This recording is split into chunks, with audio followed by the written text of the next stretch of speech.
She didn't scream when she heard the hoofbeats outside. She grabbed the rusted iron poker from beside the fireplace, pressed her back against the wall, and held her breath so hard her chest ached. 2 years. 2 years since she had buried her husband in the frozen ground behind the barn, and not one single day had passed where someone hadn't tried to take something from her. Her cattle, her water, her dignity, her land. And now in the dead of an October night, someone was riding onto what was left of it. Eleanor Hayes did not pray for rescue. She gripped that poker tighter and made herself one quiet, furious promise. If you want this land, you are going to have to drag me off of it. Before we continue this story, if this is your first time here, welcome. Hit that subscribe button and turn on your notifications so you never miss a story. And I want to ask you something personal. Drop a comment right now and tell me what city or state you're watching from. I read every single one. I want to see how far this story travels. Now let's go back to Wyoming, 1884, and a woman who refused to break. The autumn of 1884 came to Wyoming like a punishment. It didn't ease in slowly with cool breezes and golden afternoons, the way people back east described it in their letters. Out on the dry plains south of Laramie, autumn arrived like a fist, sudden, hard, and without mercy. The wind cut across the flatlands with a sound like something tearing, and the sky turned the color of old ash before October had even settled in proper. Eleanor Hayes had learned to read the sky the way some women read the Bible. Carefully, every morning, looking for warnings. And everything she saw that autumn told her the same thing. This is going to be a hard winter. She was standing at the edge of the south field when she first admitted it to herself. Not out loud, Eleanor rarely said the hard things out loud anymore. She had learned that saying them gave them weight, and she was already carrying more weight than one woman ought to carry alone. The fence was down again. Not broken, not weathered. Down. Someone had pulled the posts clean from the frozen earth, and the wire lay coiled and useless on the ground like it had never been anything at all. On the other side of that collapsed line, 3 cattle that didn't belong to her grazed in what remained of her winter wheat. Eleanor didn't curse. She didn't cry. She walked back to the barn, picked up the post driver, and carried it back out to that field alone. She had learned a long time ago that nobody was coming to help her put up the fence. She drove the first post herself. She was 31 years old, 120 pounds soaking wet, and she drove that post into the frozen Wyoming earth with everything she had until her palms bled through the work gloves. It was not graceful. It was not pretty. But it went in. Eleanor hadn't always been like this, hard and quiet and burning inside like a coal that wouldn't go out. Before James died, people in town had described her differently. Warm. Bright. The kind of woman who brought apple cake to church socials and knew everybody's children by name. James Hayes had been a good man, a decent man. The kind of husband who worked himself to the bone without complaint, who kissed her on the forehead every morning before he went out to the fields, who talked about the future, like it was something you could actually hold in your hands and build with. He had plans for the ranch. He had drawings in a notebook, a new barn, a proper irrigation ditch from the creek, maybe a small orchard on the East Hill someday. He talked about those drawings on quiet evenings the way other men talked about their children, like they were alive, like they were coming. Then the fever came. It wasn't dramatic. That was the cruelest part. There was no big accident, no storm, no moment of tragedy that the whole county could point to and understand. James just started coughing in February, and by the time the doctor rode out from town in March, there was very little the man could do beyond remove his hat and speak quietly. James was gone before the snow melted, and Eleanor was left alone with 80 acres of half-broken land, a leaking roof, no cattle, $7 in the tin box under the kitchen floorboard, and a ledger that recorded every debt they owed and every dream they hadn't yet finished building. She thought about going back to her family in Missouri. She thought about it exactly once, for about 3 minutes, standing in the kitchen, the morning after they buried him. Then, she closed the ledger, put on her boots, and went out to feed the chickens. That was 2 years ago.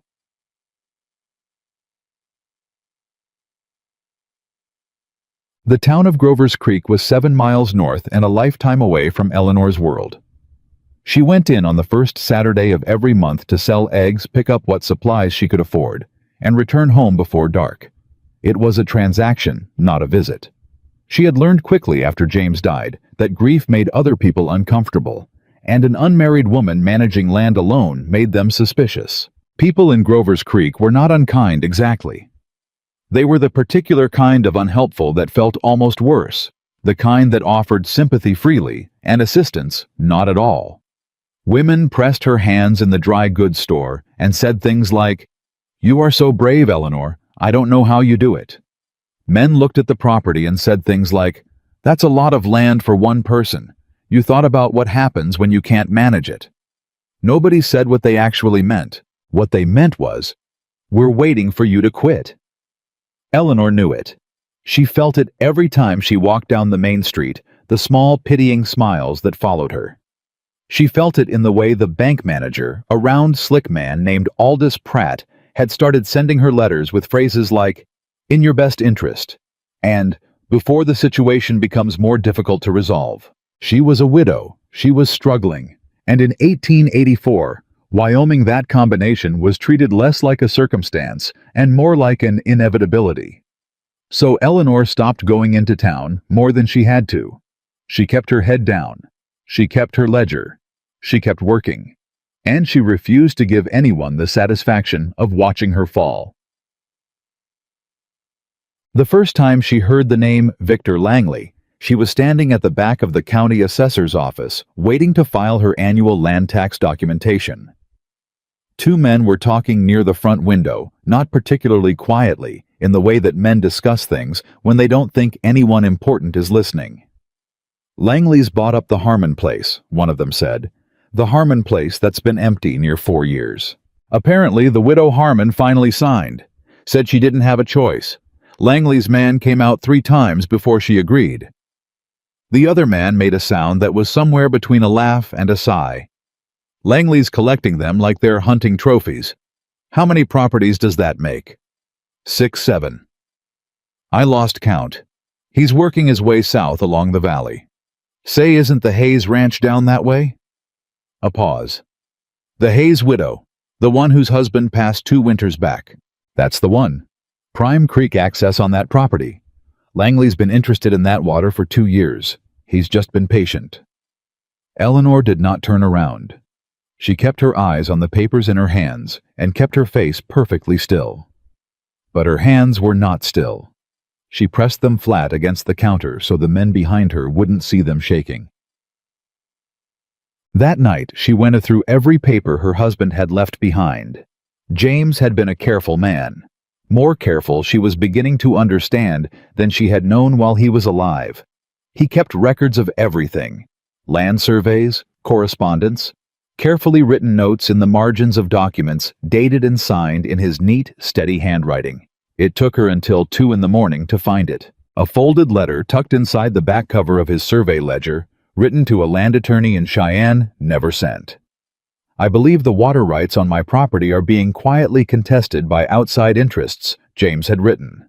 "I have found survey markers on the south boundary that do not match my original deed. Someone has been on this land.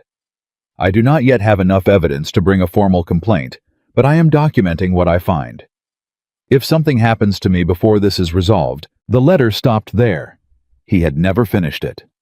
Eleanor sat at the kitchen table in the dark with that letter in her hands for a long time. If something happens to me. He had known. He had known something was wrong, and he had been quietly, carefully trying to protect her, even when he was sick, even when he was dying. She pressed her hand over her mouth. She did not cry for long. She couldn't afford long. She folded the letter back exactly the way she found it, placed it inside the ledger, and sat up until dawn with a candle and a pencil, making notes in the margins of her own paperwork. If someone was coming for her land, they were going to find she had been paying attention. It was the smoke that made Nathan Cole stop. He was riding the southern edge of his property line on a Wednesday morning in mid-October, following the old creek path to inspect the water level before the freeze.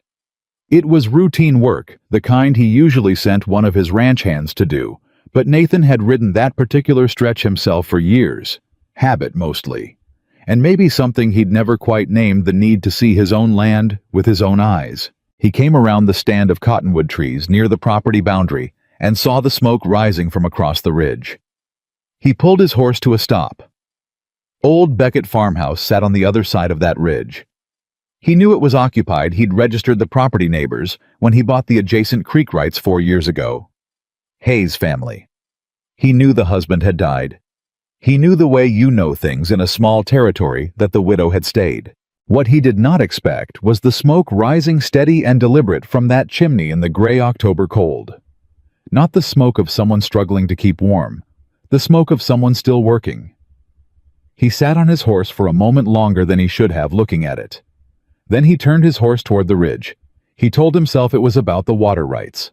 He'd been meaning to approach the Hayes property about the creek access for 2 seasons now. It made practical sense. The creek ran across the corner of her south pasture before it reached his land, and formalized access would simplify things considerably. That was what he told himself. He rode over the ridge. What he found on the other side stopped him cold. The ranch yard was, and this was the word that came to him, though it surprised him, dignified. That was the only word for it. The fences were battered. One section of the barn wall was visibly patched with mismatched timber. The roof of the main house showed at least 2 places where someone had climbed up and laid new shingles over old, and done it themselves without professional help, because the lines weren't perfectly straight. But the yard was swept clean.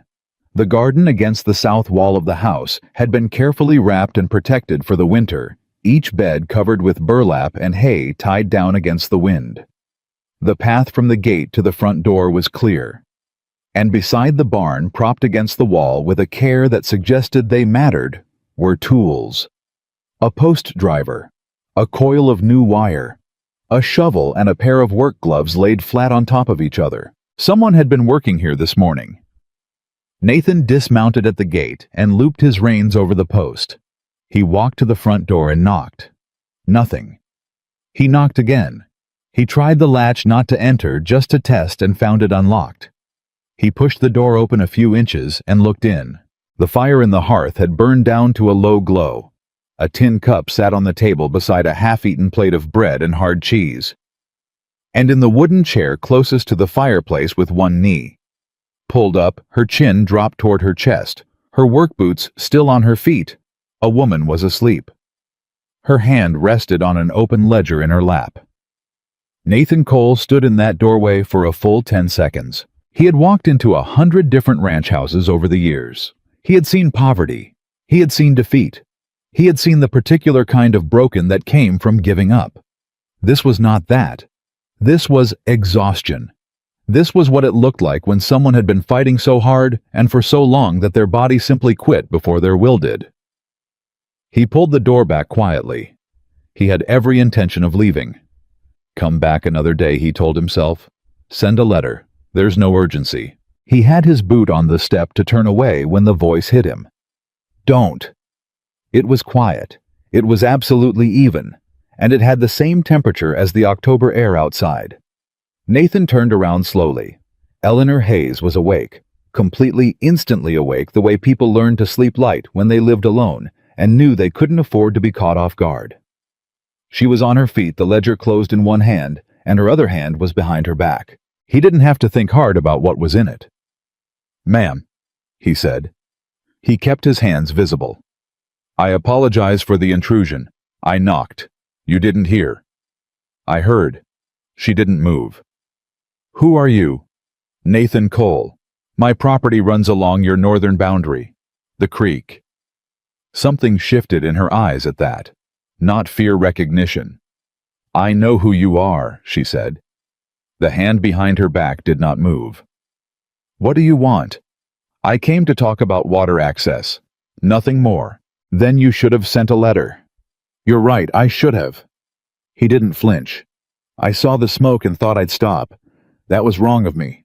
I'll come back when it's convenient for you." He turned toward the door again. "Mr. Cole." He stopped.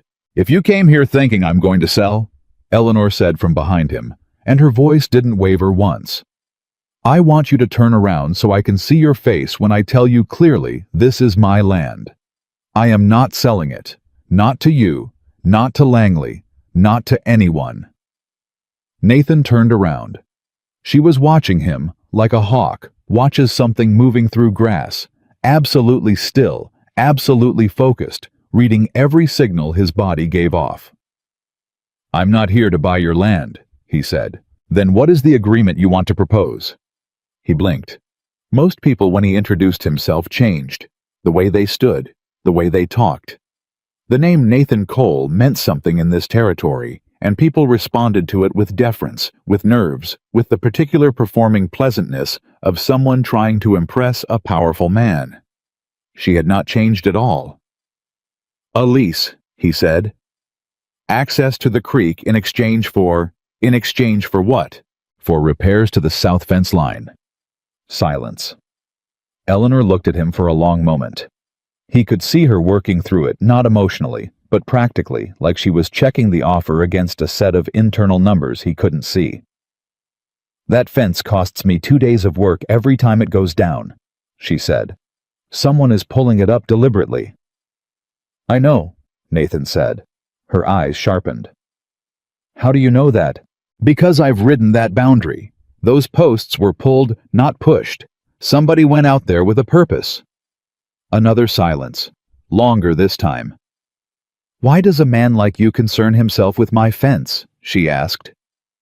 "Because it borders my land," he said. And then after a beat, "And because somebody pulling fences in the dark has a reason, and I'm guessing their reason has something to do with who owns this creek." Eleanor studied him. Nathan Cole stood quietly and let her. He had learned a long time ago that there were certain people you didn't push. Not because they were fragile, but because they were the opposite. Because if you pushed them, they pushed back so hard it changed the shape of the room. This woman was one of those people. "You can stay for coffee," Eleanor said finally. She lowered the hand from behind her back, though he noticed she didn't fully relax. "You can say what you came to say, and then you'll leave." "Yes, ma'am." "Don't call me ma'am. My name is Eleanor." "Nathan," he said. She turned toward the fireplace to restart the fire, and Nathan stepped inside and closed the door behind him, and something shifted in the air of that small, worn, carefully kept ranch house. He couldn't have named it exactly, but it felt like the beginning of something neither of them had planned for. Yeah. They sat across from each other at the kitchen table, 2 tin cups between them, the fire building slowly in the hearth. Eleanor had set the ledger on the table between them deliberately, Nathan understood. Not as a show of weakness, as a line, as if to say, "This is my territory, this is what I know. You don't come across this without my permission." "How long has the fence been going down?" Nathan asked. "Since July," she said. "First time I thought it was weather, second time I knew better. By the third I started keeping dates." "You've been documenting it." "I document everything." He looked at the ledger. "Can I ask what else you've documented?" Eleanor wrapped both hands around her cup. "You can ask." "Have you found anything on the south boundary that didn't belong there?" Something moved through her face, fast controlled, but he caught it. He'd spent enough years reading people to know when a question landed closer to the truth than they expected. "What kind of thing?" she asked carefully. "Survey markers," Nathan said. "Metal stakes may be painted. Something that wouldn't have been there when your husband filed his deed." Eleanor was very still. "Where did you hear that?" she said. "I didn't hear it anywhere. I've seen it before." "Where?" "On 3 other properties south of the valley," Nathan said. "The Harmon place, the Decker place, the old Briggs homestead." Eleanor's jaw was tight. "Those families all sold." "Yes," Nathan said. "They did." "To Langley?" "Yes." The fire cracked and settled. Outside, the wind moved through the dry grass with a low, steady sound. "My husband found markers," Eleanor said. She said it quietly, like something she hadn't said out loud before. "Before he passed. He wrote it down. He didn't know what to do about it. I know. She looked up at him sharply. You knew my husband. I met him once. At the county land office. He asked me about legal filings, water claim disputes. I gave him the name of an attorney in Cheyenne. Eleanor's hands went very still around the cup. He never told me, she said. He may not have wanted to worry you. He may not have had time.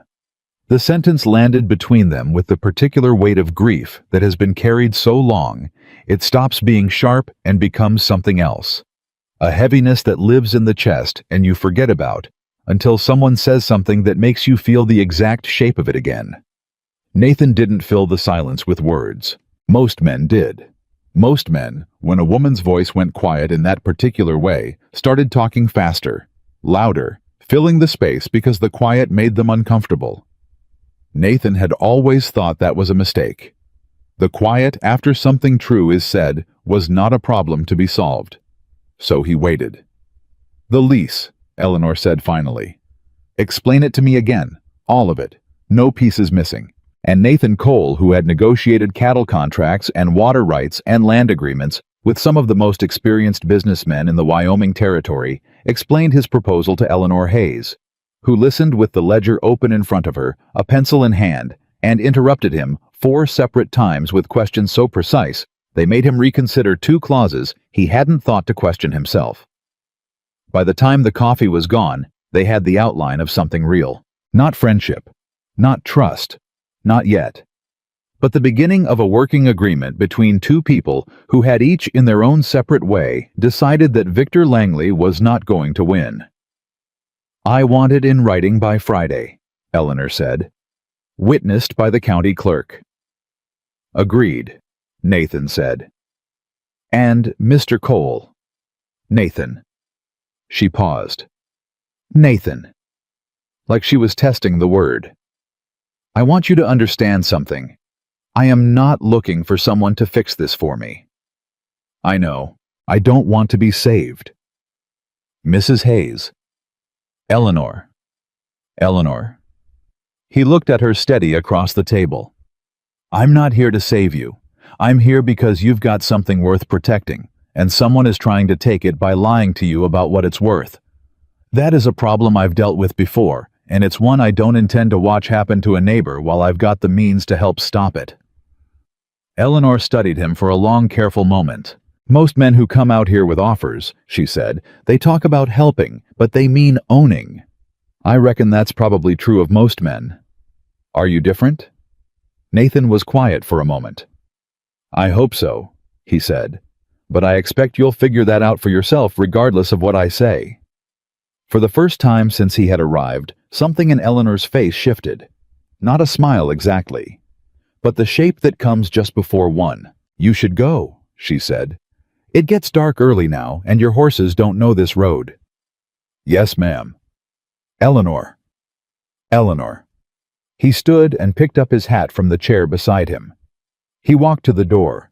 His hand was on the latch when she spoke again, and her voice was quieter than it had been the whole conversation. Those other families, the Harmons and the Deckers, did they know what Langley was doing? Did they know it was deliberate? Nathan turned back. I don't believe they knew the whole of it, he said. Not until it was too late. Eleanor nodded slowly. I found my husband's papers last night, she said. He knew, or he was starting to know. He was trying to build a case, and he ran out of time. Then he already did part of the work, Nathan said. Her eyes met his. Then I'm going to finish it, she said. Nathan held her gaze for a beat. Yes, he said. I believe you will. And he walked out into the cold October air, and Eleanor closed the door behind him and stood with her back against it in the firelit room. For a long time she did not move. She was thinking about her husband's letter. The one he never finished. The one that began, If something happens to me before this is resolved, I'm still here, James, she thought. I'm still here. She picked up the ledger from the table, turned to a clean page, and at the top she wrote, Nathan Cole. Creek lease proposal. Friday. County clerk. Then below that in smaller letters, the kind she only wrote for herself. He didn't try to take it from me. First man who hasn't. She stared at that line for a moment. Then she blew out the candle and went to bed. The next morning came hard and early. The way Wyoming mornings did in October. The sky still dark at 5:30, the air sharp enough to cut the frost on the window glass thick as paper. Eleanor was up before the light. She always was. She had a routine that she had built piece by piece over the 2 years since James died, assembled from necessity, the way you assembled anything, when you had limited materials carefully, with no room for waste. Feed the chickens, start the fire, boil water, check the south fence. That last one was new. She had added it after July. She walked the south fence line every morning at first light before she did anything else, because she had learned that if someone was going to pull stakes or cut wire, they did it in the dark, and she wanted to know, before she started her day, what she was working with. This morning the fence was intact.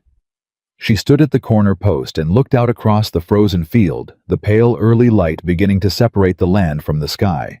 And she thought about Nathan Cole. She thought about him the way she thought about all new information carefully, without sentimentality, checking it against what she knew and what she suspected and what she could afford to be wrong about. He was wealthy, that was known. His ranch was the largest in the territory. Not just cattle but horses and water rights and probably land agreements she hadn't heard about. Men with that kind of power moved through the world in a particular way. They didn't ask. They arranged. They offered terms that looked like generosity, but functioned like control. She had watched that happen to the Harmon widow. 3 visits from a well-dressed man with a sympathetic face, and then a signed contract and an empty house. Nathan Cole was not that man. At least he hadn't behaved like that man. He had sat at her table, drunk her coffee, listened to her questions. He had not mansplained. He had not talked over her. He had not assumed that because she was a woman alone on a failing ranch, she was incapable of understanding her own situation. "I'm not here to save you," he had said. She turned that over in her mind, now standing in the frozen field at first light, her breath making small clouds in the cold air. The problem with being strong, Eleanor had learned, was that everyone treated it like it meant you didn't need anything. Like strength was a wall between you and human help, rather than just a quality you happened to have while still needing all the same things everyone else needed. She was strong. She knew that. She was also running on 3 hours of sleep and $7 in savings, and a piece of land with a leaking roof that was the only thing standing between her and complete destitution. She didn't need a rescue, but she might, for the first time in 2 years, be willing to accept a fair partnership. She walked back to the house. Friday was 3 days away. She had work to do.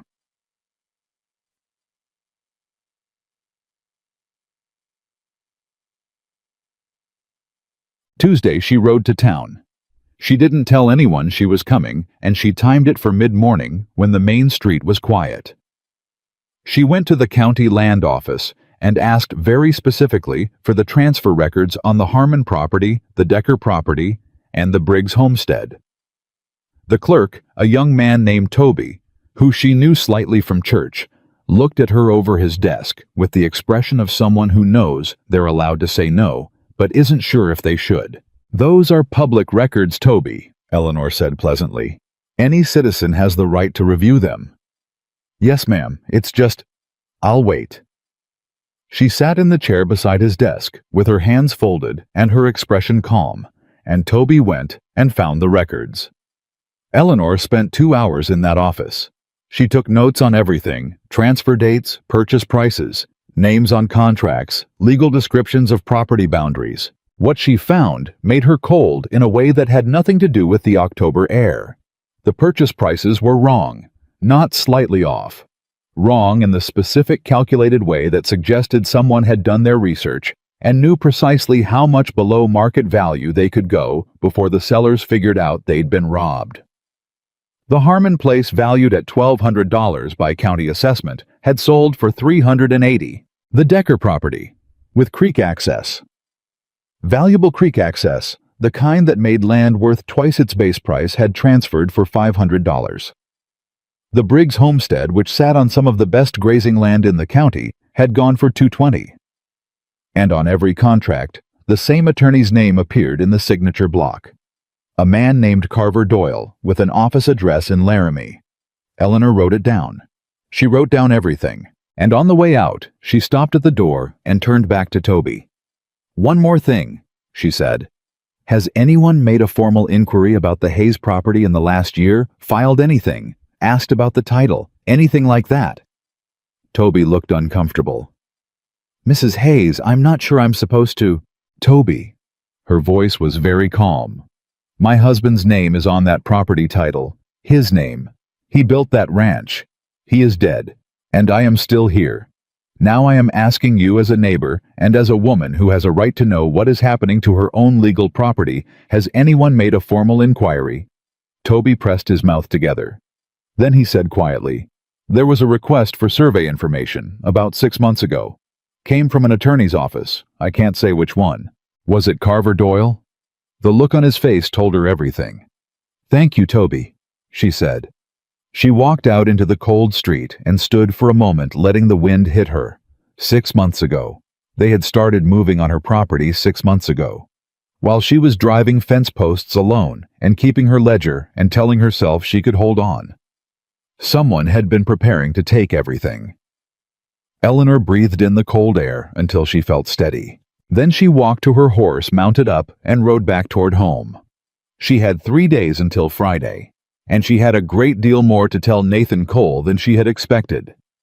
Nathan Cole was not a man who lost sleep easily. He had built his empire one difficult decision at a time, and he had learned early that the men who couldn't sleep over their choices were the men who hadn't thought them through before they made them. Nathan thought things through. He was methodical, deliberate. He slept fine. He did not sleep fine on Tuesday night. He lay in the dark in his room at the main house and stared at the ceiling and thought about Eleanor Hayes sitting at that kitchen table with her ledger and her tin cup, and her absolutely unmoving eyes telling him she was not looking for someone to fix things for her. He thought about the look on her face when he'd mentioned the Harmon family, the Deckers, the Briggs homestead. She had known, not everything but enough. She had been out there alone on that broken piece of land, knowing something wrong was happening and having no one to stand with her and no way to prove it yet. And she hadn't left. Nathan had known a lot of people in his life who had faced less and left sooner. He got up at 4 in the morning, went to his desk, and spent 2 hours writing out the lease agreement in full. Not a draft. The real thing. Every clause. Every term.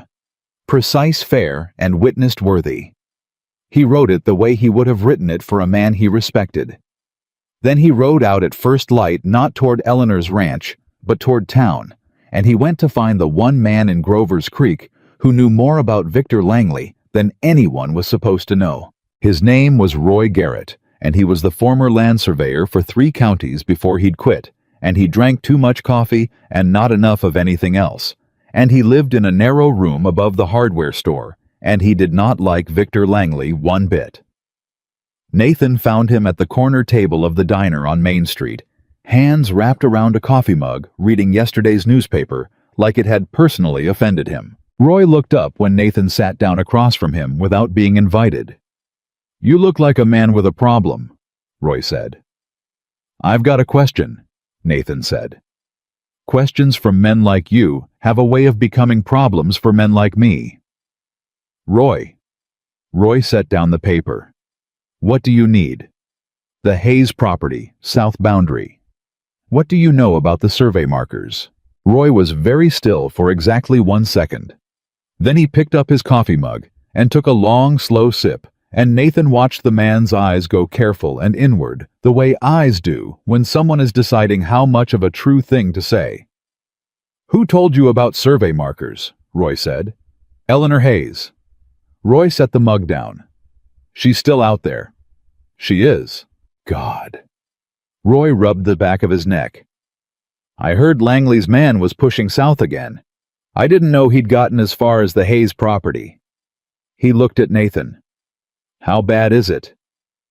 Bad enough that someone's been pulling her fence in the dark, Nathan said, and bad enough that she found her dead husband's notes about it. Roy was quiet. Roy, Nathan said. The markers. Talk to me. I placed 2 of them, Roy said. He said it the way a man says something he's been holding in his chest for a long time, not easily, but with the relief of finally letting it down. In 2082, before I knew what they were for, Langley's attorney came to me with a survey request, said it was routine boundary confirmation for a land transaction. Paid me well. I did the work. And then I saw what transaction they were attached to, and I understood what I'd done. Roy's jaw was tight. Those markers weren't confirming boundaries. They were shifting them. By enough to claim the creek access legally. Just enough. Just within the margin of survey error that a judge might believe it was honest. Nathan leaned forward. Do you have your original survey notes? Every page. Would you be willing to testify to what you just told me? Roy looked at him for a long time. Langley's a powerful man, Roy said. Yes, he is. Men who go against Langley in this county tend to find their businesses drying up, their contracts falling through, their friends suddenly not available. Yes, Nathan said. That's true. So why would I risk that? Because you placed those markers, Nathan said, and you know what they're being used for. And a widow is out there alone on that land right now, getting her fences pulled in the dark, and she doesn't deserve what's coming unless someone who knows the truth is willing to say it. Roy looked down at his coffee. The diner was quiet around them. A woman wiped the counter at the far end. Outside, a wagon rolled slow down the main street. I'll think on it, Roy said. Think fast, Nathan said. Friday, I'm filing a lease agreement with the county clerk. When Langley hears about it, and he will hear about it, he's going to move. Nathan left Roy sitting with his coffee and his newspaper and his conscience, and rode back toward Eleanor's ranch with the lease agreement folded in his coat pocket. He had done what he could for one morning. The rest was going to depend on what Eleanor had found. He didn't know yet how much she had. He was about to find out. Eleanor was in the yard when he arrived, not resting, not waiting, working. She was mending a section of the barn wall with a hammer and 2 boards she'd clearly pried from somewhere else, and she didn't stop when she heard him ride up. She drove the last nail home, set the hammer on the ground, and turned to face him with her arms crossed and her eyes sharp. You're early, she said. I have information, Nathan said. And I think you do too. Something moved in her face. Come inside. They sat at the kitchen table again. Same 2 chairs, same worn surface between them. But this time, Eleanor had papers spread across the table before he even sat down, careful handwritten notes organized by date with the property names written at the top of each page. Nathan looked at what she'd assembled and felt something he hadn't expected. Admiration. Genuine, unqualified admiration. She had done in 2 days what his attorney had spent 3 weeks trying to piece together. You went to the county land office, he said. Tuesday. She sat down across from him. The transfer prices are wrong on all 3 properties, wrong in the same way. The same attorney appears on every contract, a man named Carver Doyle out of Laramie. I know Doyle, Nathan said. Her eyes came up fast. How? He approached me 2 years ago, offered to handle a land acquisition I was considering east of the county line. I didn't use him. Something about the way he explained the paperwork bothered me. Nathan paused. He structures contracts so that certain rights water mineral access transfer separately from the land itself. Most sellers don't notice until it's too late. Eleanor pressed her lips together. So you buy the land, but Langley keeps the water. Or the reverse. You keep the land on paper, but the water access is gone, which means the land is worthless. Either way, Langley wins. He was going to do that to me. It wasn't a question. Her voice was flat and even and absolutely certain. Yes, Nathan said. She was quiet for a moment. Then, my husband found markers on the south boundary. He wrote it down before he died. I have the letter. Nathan went still. What kind of markers? He described them as metal stakes painted red at the tip. He found 2, south and southwest. She looked at him steadily. He suspected they were meant to shift the boundary toward the creek. Roy Garrett placed them, Nathan said. Eleanor blinked. It was the first time he had seen her genuinely surprised. The county surveyor. Former. He didn't know what they were for when he placed them. He does now. Will he say so? I asked him this morning. And he said he'd think on it. Eleanor let out a breath that was not quite a laugh, but had the same shape as one short hard without humor. He'll think on it, she repeated. He's scared, Nathan said. That's different from being unwilling. Scared men don't make reliable witnesses. No, but guilty men sometimes make the best ones because they're trying to make something right. Nathan held her gaze. I think Roy Garrett has been carrying those markers around in his chest for 2 years. I think he wants to put them down. Eleanor studied him. You read people well for a cattle rancher. Cattle ranchers spend a lot of time reading things that don't talk, Nathan said. This time the shape in her face was closer to something real. It lasted about 2 seconds and then it was gone, and she was looking back at her papers. The lease agreement, she said. Did you bring it? He pulled the folded papers from his coat and set them on the table. Eleanor picked them up immediately. She read in silence. She read every word, and Nathan sat quietly and watched her face. And he could tell the exact moment she reached the clause he'd added at the end, the one he hadn't mentioned on Wednesday. The one that specified that the agreement was terminable at will by either party, with 30 days' notice, with full property rights reverting completely to Eleanor Hayes under any and all circumstances. She looked up from the page. This protects me entirely, she said. Yes. This gives you nothing I can't take back. That's correct. Why? Nathan looked at her across the table. Because the water access is worth less to me than your trust in this arrangement. And because if you can't walk away from it freely, it's not a partnership. It's a trap wearing a different face. Eleanor set the papers down very carefully. She looked at them for a moment without speaking. Then she said quietly, James would have liked you. It was the most personal thing she had said to him. He could see it cost her something to say it, and he did not make it bigger than it was by responding with too many words. I'd have been glad to know him, Nathan said simply. She picked up her pencil and signed the bottom of the page.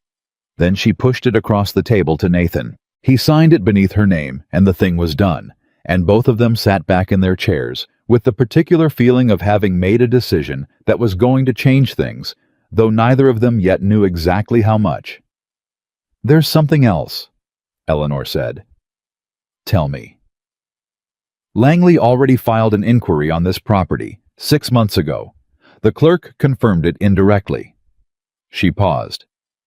He's been planning this for at least half a year, possibly longer. That lines up, Nathan said, with the timeline on the other properties. He watches, he waits, he builds the paperwork before he approaches anyone. By the time the offer comes, the legal structure is already in place. He was going to come to me with an offer I couldn't refuse, Eleanor said. And if I refused anyway, the false survey would surface, claiming the boundary had always been disputed, creating enough legal uncertainty around the title that you couldn't sell to anyone else either. You'd be stuck unable to afford to fight it and unable to move on. Eleanor's face was still, but her eyes were burning. He does this to women alone, she said. Mostly, Nathan said. Not exclusively, but mostly. Because we're easier targets. Her voice was perfectly controlled. Because there's no one standing beside us. Because he thinks there isn't, Nathan said. He's wrong about you. She looked at him. He's been wrong about you since the beginning, Nathan said. He thought you'd leave. You didn't. He thought the fence going down would break your nerve. It didn't. He planned this for 6 months, and you've already found more evidence against him than he ever expected anyone to find. He held her gaze. Victor Langley made a significant miscalculation when he decided Eleanor Hayes was an easy mark. Something shifted in Eleanor's face, not softening exactly, Something more like the moment when a person who has been bracing alone against a very strong wind suddenly feels someone step in beside them and take some of the force. She didn't thank him. He didn't expect her to. "Friday," she said. "We file together." "Together," Nathan agreed. She gathered her papers and tapped them into a neat stack and tied them with a piece of string from her pocket. And the motion was so practiced, so complete, that Nathan understood she had been organizing and protecting her documents alone for 2 years. Habitually, the way you develop habits when the only person keeping track of things is yourself.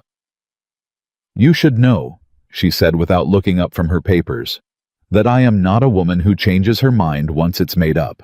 I gathered that. And I am not going to be indebted to you. Whatever comes of this, we are partners in the legal matter. Nothing more unless I decide otherwise." "Understood. And if you at any point try to move this arrangement in a direction I haven't agreed to, Eleanor." His voice was quiet. "I know." She looked up. "I know," he said again, and he meant all of it, all the things she was protecting herself against, all the reasons she had to protect them, all the history of men who had said kind things and meant something else entirely. He knew. And he wasn't asking her to forget any of it. She held his gaze for a moment longer than usual. Then she stood and put the kettle back on. "You can stay for supper," she said. "It's not much, but it's hot." It was the closest thing to an olive branch she'd offered him, and Nathan accepted it for exactly what it was. "Thank you," he said. They ate bread and bean soup at the kitchen table with the fire going and the wind making its low sound against the walls of the old house, and they talked. Not about Langley, not about the lease, not about the fight ahead, but about cattle and water tables, and the specific problems of winter grazing in Wyoming. And Eleanor knew things about land management that surprised him, and he told her so, and she said flatly that she had read every agricultural bulletin published in the territory for the past 3 years, because information was free and ignorance was expensive. He laughed. It surprised them both. She looked at him with that almost expression again, and Nathan thought riding home in the dark afterward that whatever this was becoming, it was something he had not planned for and could not quite categorize, and that for the first time in a long time, that did not bother him at all. Friday arrived cold and overcast, the sky the color of pewter, the wind sharpening toward what every rancher in Wyoming could feel coming. The first real hard freeze of the season was only days away. Eleanor arrived at the county clerk's office at 8 in the morning, 20 minutes before it opened, and stood on the steps with her papers under her arm and her coat buttoned to the collar. Nathan arrived at 8:05 and found her already there, already waiting, already composed. "You're early," he said. "I'm always early," she said. The county clerk, a man named Harold Fitch, who had been doing this job for 15 years and prided himself on seeing everything without reacting to any of it, opened his office at 8:30 and found Nathan Cole and Eleanor Hayes standing in front of his desk with a lease agreement already signed and witnessed and a stack of supporting documentation that Harold, despite his professional composure, had to spend a full 2 minutes reading before he could respond. "This is a formal water access lease," Harold said. "Yes," Nathan said. "On the Hayes property." "Yes." "Between Mr. Cole and—" he looked at Eleanor. "And yourself, Mrs. Hayes." "That is correct," Eleanor said. "And I would like it registered in the county land records as an active agreement as of today's date." Harold looked at the agreement again. He looked at the signatures. He looked at Eleanor. "Mrs. Hayes," he said, and his voice had the particular, careful tone of someone about to say something they probably shouldn't. "You should know that there has been a formal inquiry filed on this property." "By whom?" Eleanor said. "I'm not at liberty to—" "Harold." Nathan's voice was pleasant and extremely firm. "We know about the inquiry. We know who filed it. We are here to formalize this agreement before any secondary claims can be attached. Is there anything in the current county records that legally prevents us from registering this agreement today?" Harold considered this for a moment. "No," he said, "there is not." "Then please proceed," Nathan said. Harold registered the agreement. He stamped it, signed it, recorded it in the official ledger, and gave them each a certified copy. It took 11 minutes. Eleanor held her copy with both hands and looked at it for a long moment before she folded it carefully and placed it in her coat pocket. They walked out of the county clerk's office together into the cold gray morning, and they stood on the steps, and Eleanor looked down the main street of Grover's Creek, and Nathan stood beside her. "He's going to know by tonight," Nathan said. "Let him know," Eleanor said. "He's not going to be pleased." "I am not interested in pleasing Victor Langley." "He'll respond," Nathan said. "He doesn't accept setbacks quietly." Eleanor turned to look at him. "Then we'd better make sure we're ready when he does." She said it the way someone says something when they have already decided exactly what they're prepared to do, and they're simply stating a fact for the record.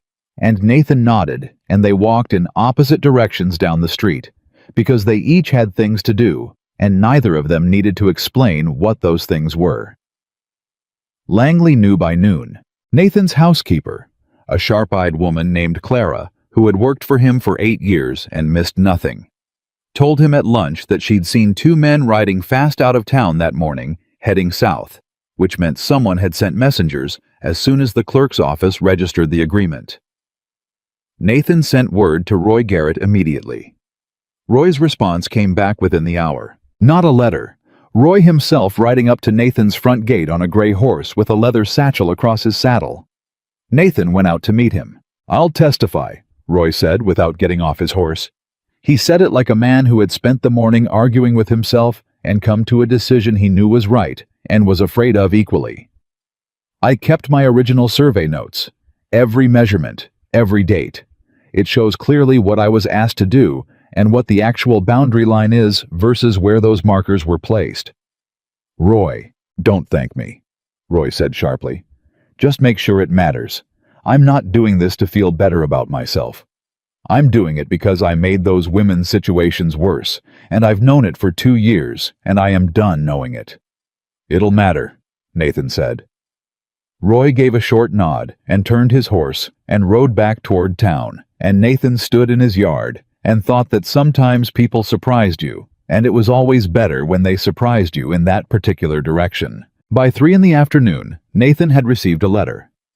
It arrived by messenger, sealed in heavy cream paper with no return address, which was already a statement. He opened it at his desk. It was brief. "Mr. Cole," it read. "I understand you have recently formalized an arrangement with the Hayes widow. I would like to discuss the matter at your earliest convenience. I believe there is a resolution available that would benefit all parties considerably. V.L." Nathan read it twice. Then he set it face down on his desk and went to saddle his horse again. He rode to Eleanor's. She was in the field when he arrived, moving along the fence line with a practiced eye checking each post. She heard him coming and stopped and waited. He handed her the letter without preamble. She read it. Her expression did not change. She folded it and handed it back. "He wants to negotiate," she said. "He wants to figure out what we know," Nathan said, "and offer us something to make it go away." "Are you going to meet with him?" Nathan looked at her. "That depends on what you want to do." Eleanor turned and looked back at her fence line for a moment. The cold air moved through the dry grass. Somewhere far off, a hawk called once and then went silent. "Set the meeting," she said. "But I want to be there." Nathan hesitated, not because he disagreed, because he knew what that would mean. "He won't expect that." "Good," Eleanor said. She looked back at him, and her eyes were steady and absolutely clear. "I want to see his face when he realizes who he's actually been dealing with." Nathan looked at her for a beat. Then he said, "I'll send word tonight." He turned toward his horse. "Nathan." He stopped.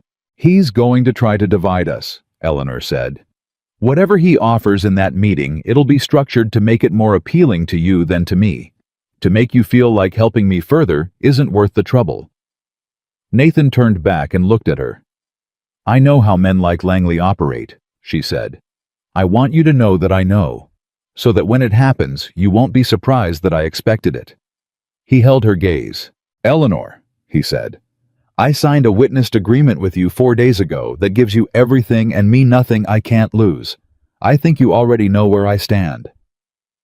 She looked at him for a moment longer. Then she turned back to her fence. "Friday at noon," she said. "Set it for Friday." Nathan rode home in the approaching dark, and the feeling that had been building since the moment he'd ridden over that ridge and seen the smoke rising from Eleanor's chimney settled into something he finally recognized. He had been looking for the water rights. He had found something considerably more complicated and considerably more important. He was not going to let Victor Langley touch it. The message went out Thursday morning, and Victor Langley's reply came back within 2 hours. That alone told Nathan something. A man who responded to a meeting request within 2 hours was not a man who needed to check his calendar. He was a man who had been waiting for the invitation. Noon Friday. My offices in Grover's Creek. I look forward to a productive conversation. VL. Nathan read it standing at his desk, then folded it and put it in his coat pocket next to Eleanor's certified copy of the lease agreement. He rode to her ranch that afternoon to show her. She read it at the kitchen table standing up, which he had noticed was something she did when she wanted to be ready to move fast. "He's not surprised," she said. "No. He already knew we were coming before we asked." "That's my read too," Nathan said. "Which means he has someone at the clerk's office or close to it." Eleanor set the letter down on the table. "Harold Fitch." "Possibly. Or someone who passes through that office regularly." "It doesn't matter who," Eleanor said. She looked up at him. "What matters is that he's had 2 days to prepare his offer. He's going to walk in Friday thinking he knows everything we have." "Let him think it," Nathan said. "He doesn't know about Roy Garrett." "No, he doesn't." Eleanor picked up the letter again and looked at Langley's signature. Her expression was the particular kind of still that Nathan had come to understand meant she was not calm. She was containing something that would be dangerous if she let it out at the wrong moment. "He took the Harmon woman's land for $380, she said quietly. "Martha Harmon. I knew her. She had 4 children and a sick mother. He gave her $380 and a contract that signed away her water rights separately, so she couldn't even use the land she thought she still had." She set the letter down. "She moved to her sister's house in Nebraska. I got a letter from her last spring. She sounded like a woman who had given up." Nathan said nothing. "I am not going to sound like that," Eleanor said. "Ever." "No," Nathan said. "You're not." She looked at him. "Noon tomorrow. I'll meet you outside at 1:45. She nodded once, and that was the end of the conversation, and Nathan rode home knowing that whatever happened in that office tomorrow, Eleanor Hayes was the most prepared person who was going to be in the room, and that Victor Langley had absolutely no idea. Friday morning came in gray and still. Eleanor was dressed and ready before dawn. She wore the same dark dress she had worn to James's funeral, not because she was mourning, but because it was the most serious thing she owned, and she wanted Victor Langley to understand from the moment she walked through his door that she was not a woman who had come to negotiate sentiment. She was a woman who had come to negotiate terms. She braided her hair tight. She put on her good boots, the ones with the solid heels.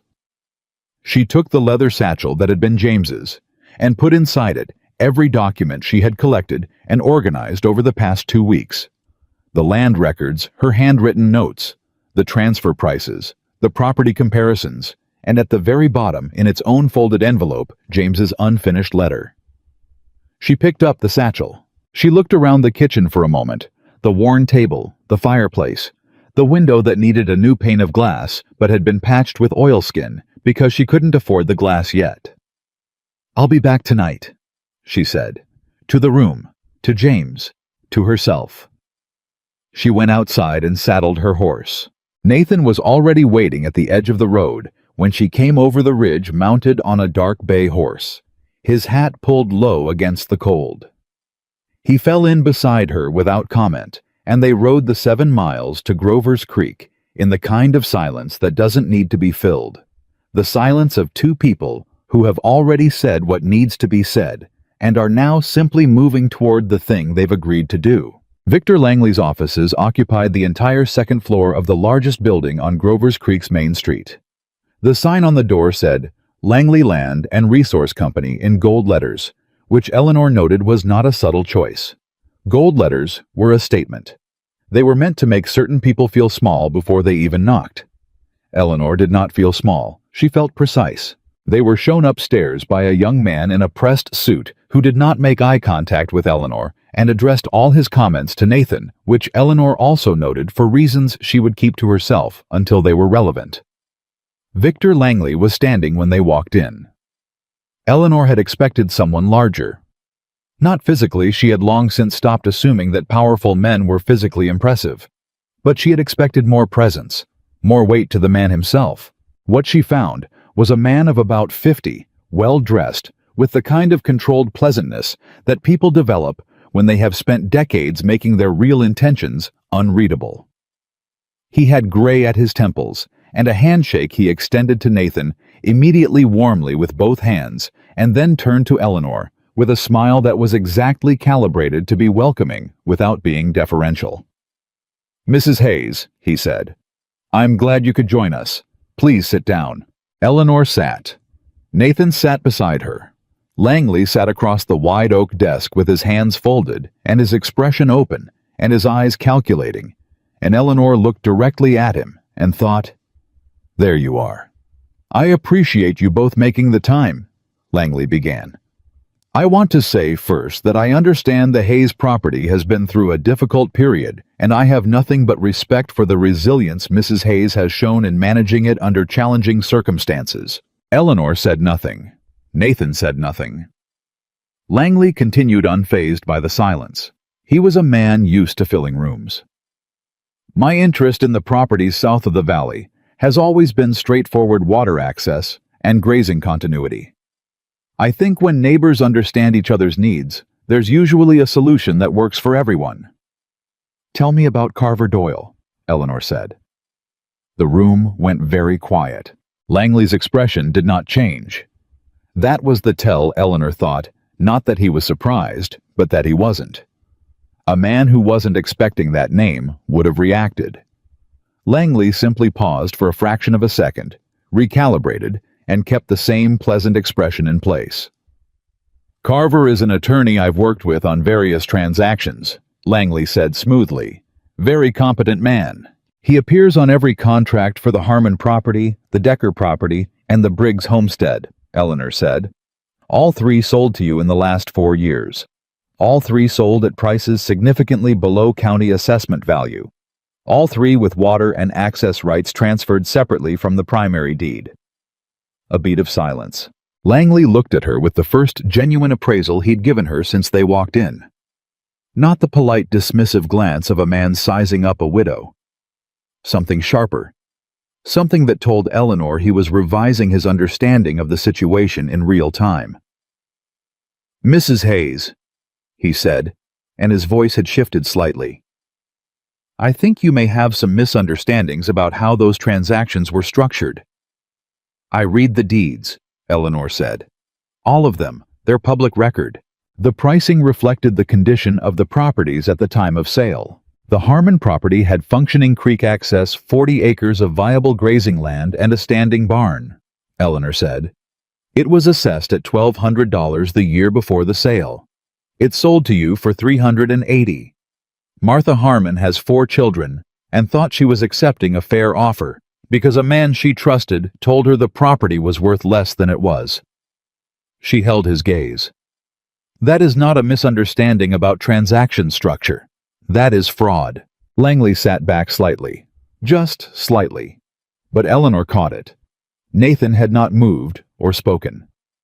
Eleanor was aware of him beside her, the way you're aware of something solid and reliable when everything else is in motion.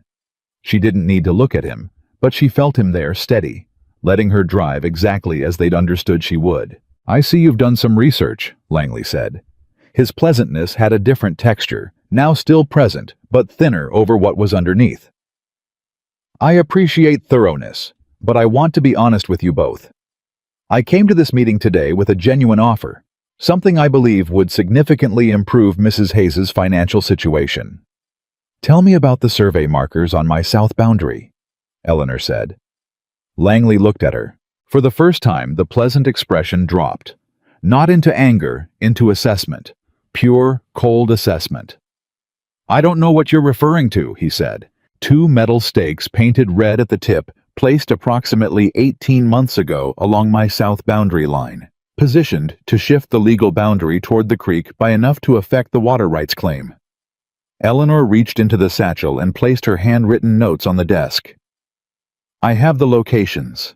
I have the dates corroborated by my husband's notes written before he died, and I have a witness who placed them. Silence.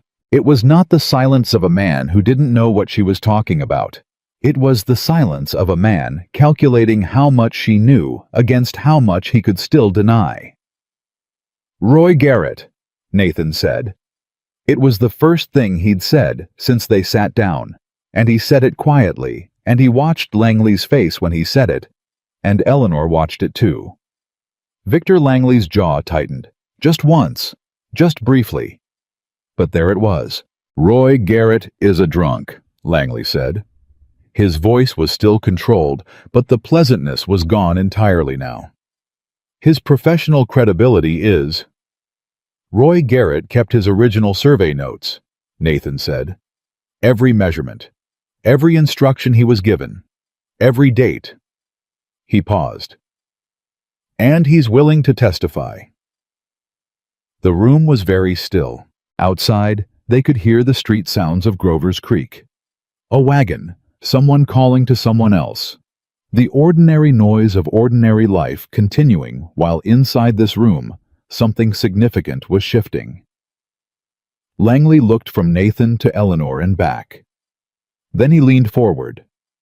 And the pleasant open man who had greeted them at the door was gone, completely replaced by something underneath that was considerably more direct. Let me tell you what I think is going to happen, Langley said. His voice was low and even and entirely without warmth. You have a surveyor with a reputation problem, a set of handwritten notes from a dead man, and a lease agreement that formalizes a relationship that could be legally complicated by a boundary dispute. He looked at Eleanor. Your property is in debt. Your roof needs replacing. You have no cattle and no income stream beyond a few chickens and whatever that garden produces.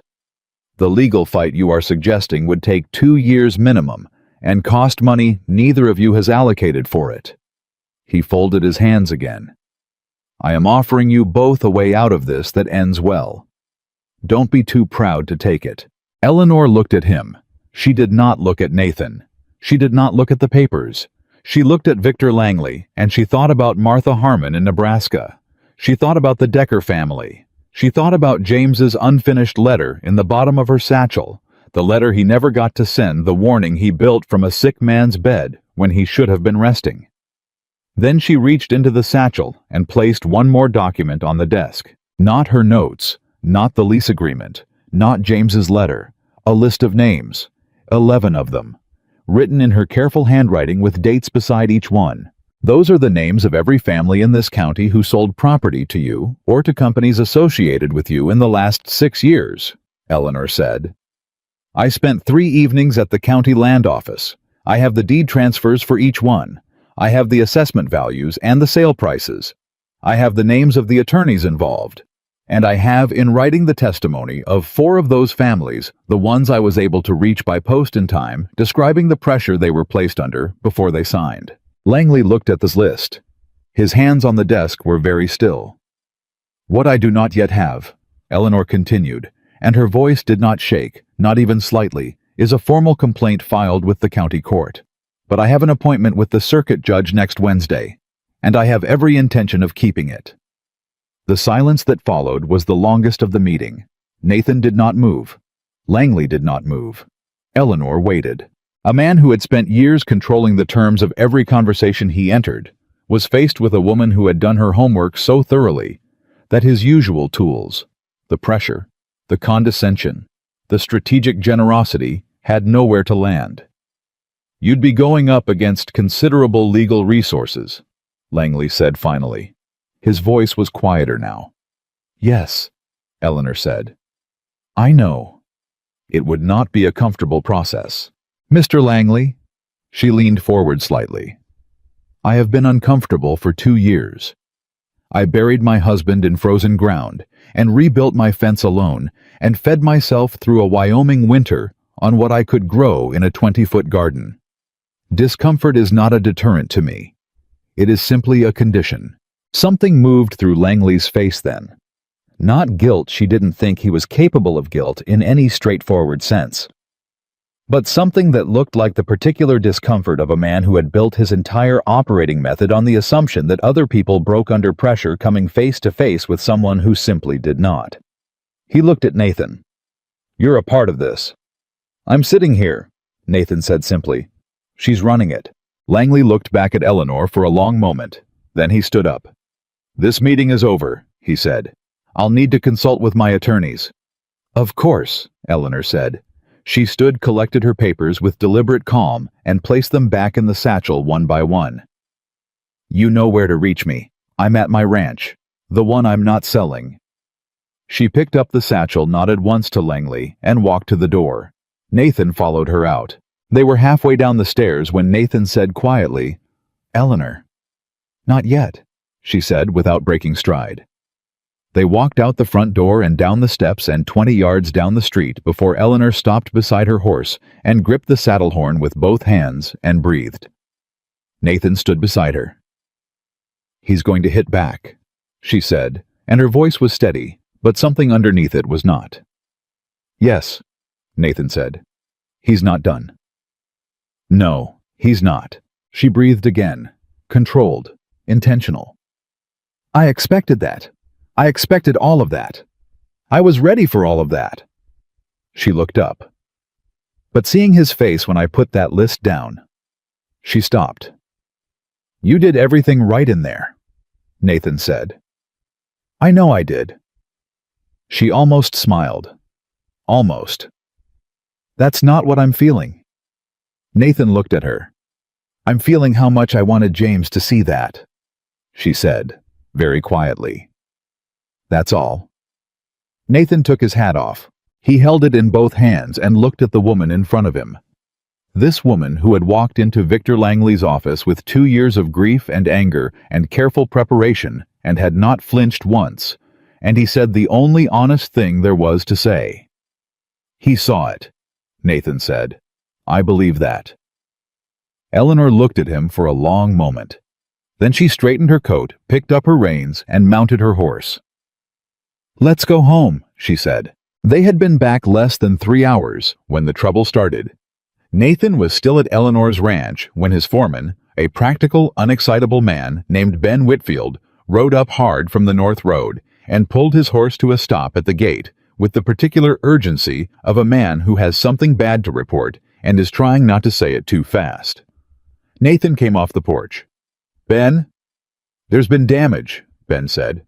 On the south boundary. Somebody went through after dark last night. Eleanor was out the door before Nathan reached Ben's horse. My fence. Ben looked at her. Yes, ma'am. And more than that. The winter garden against the south wall. Someone turned it. Dug it up.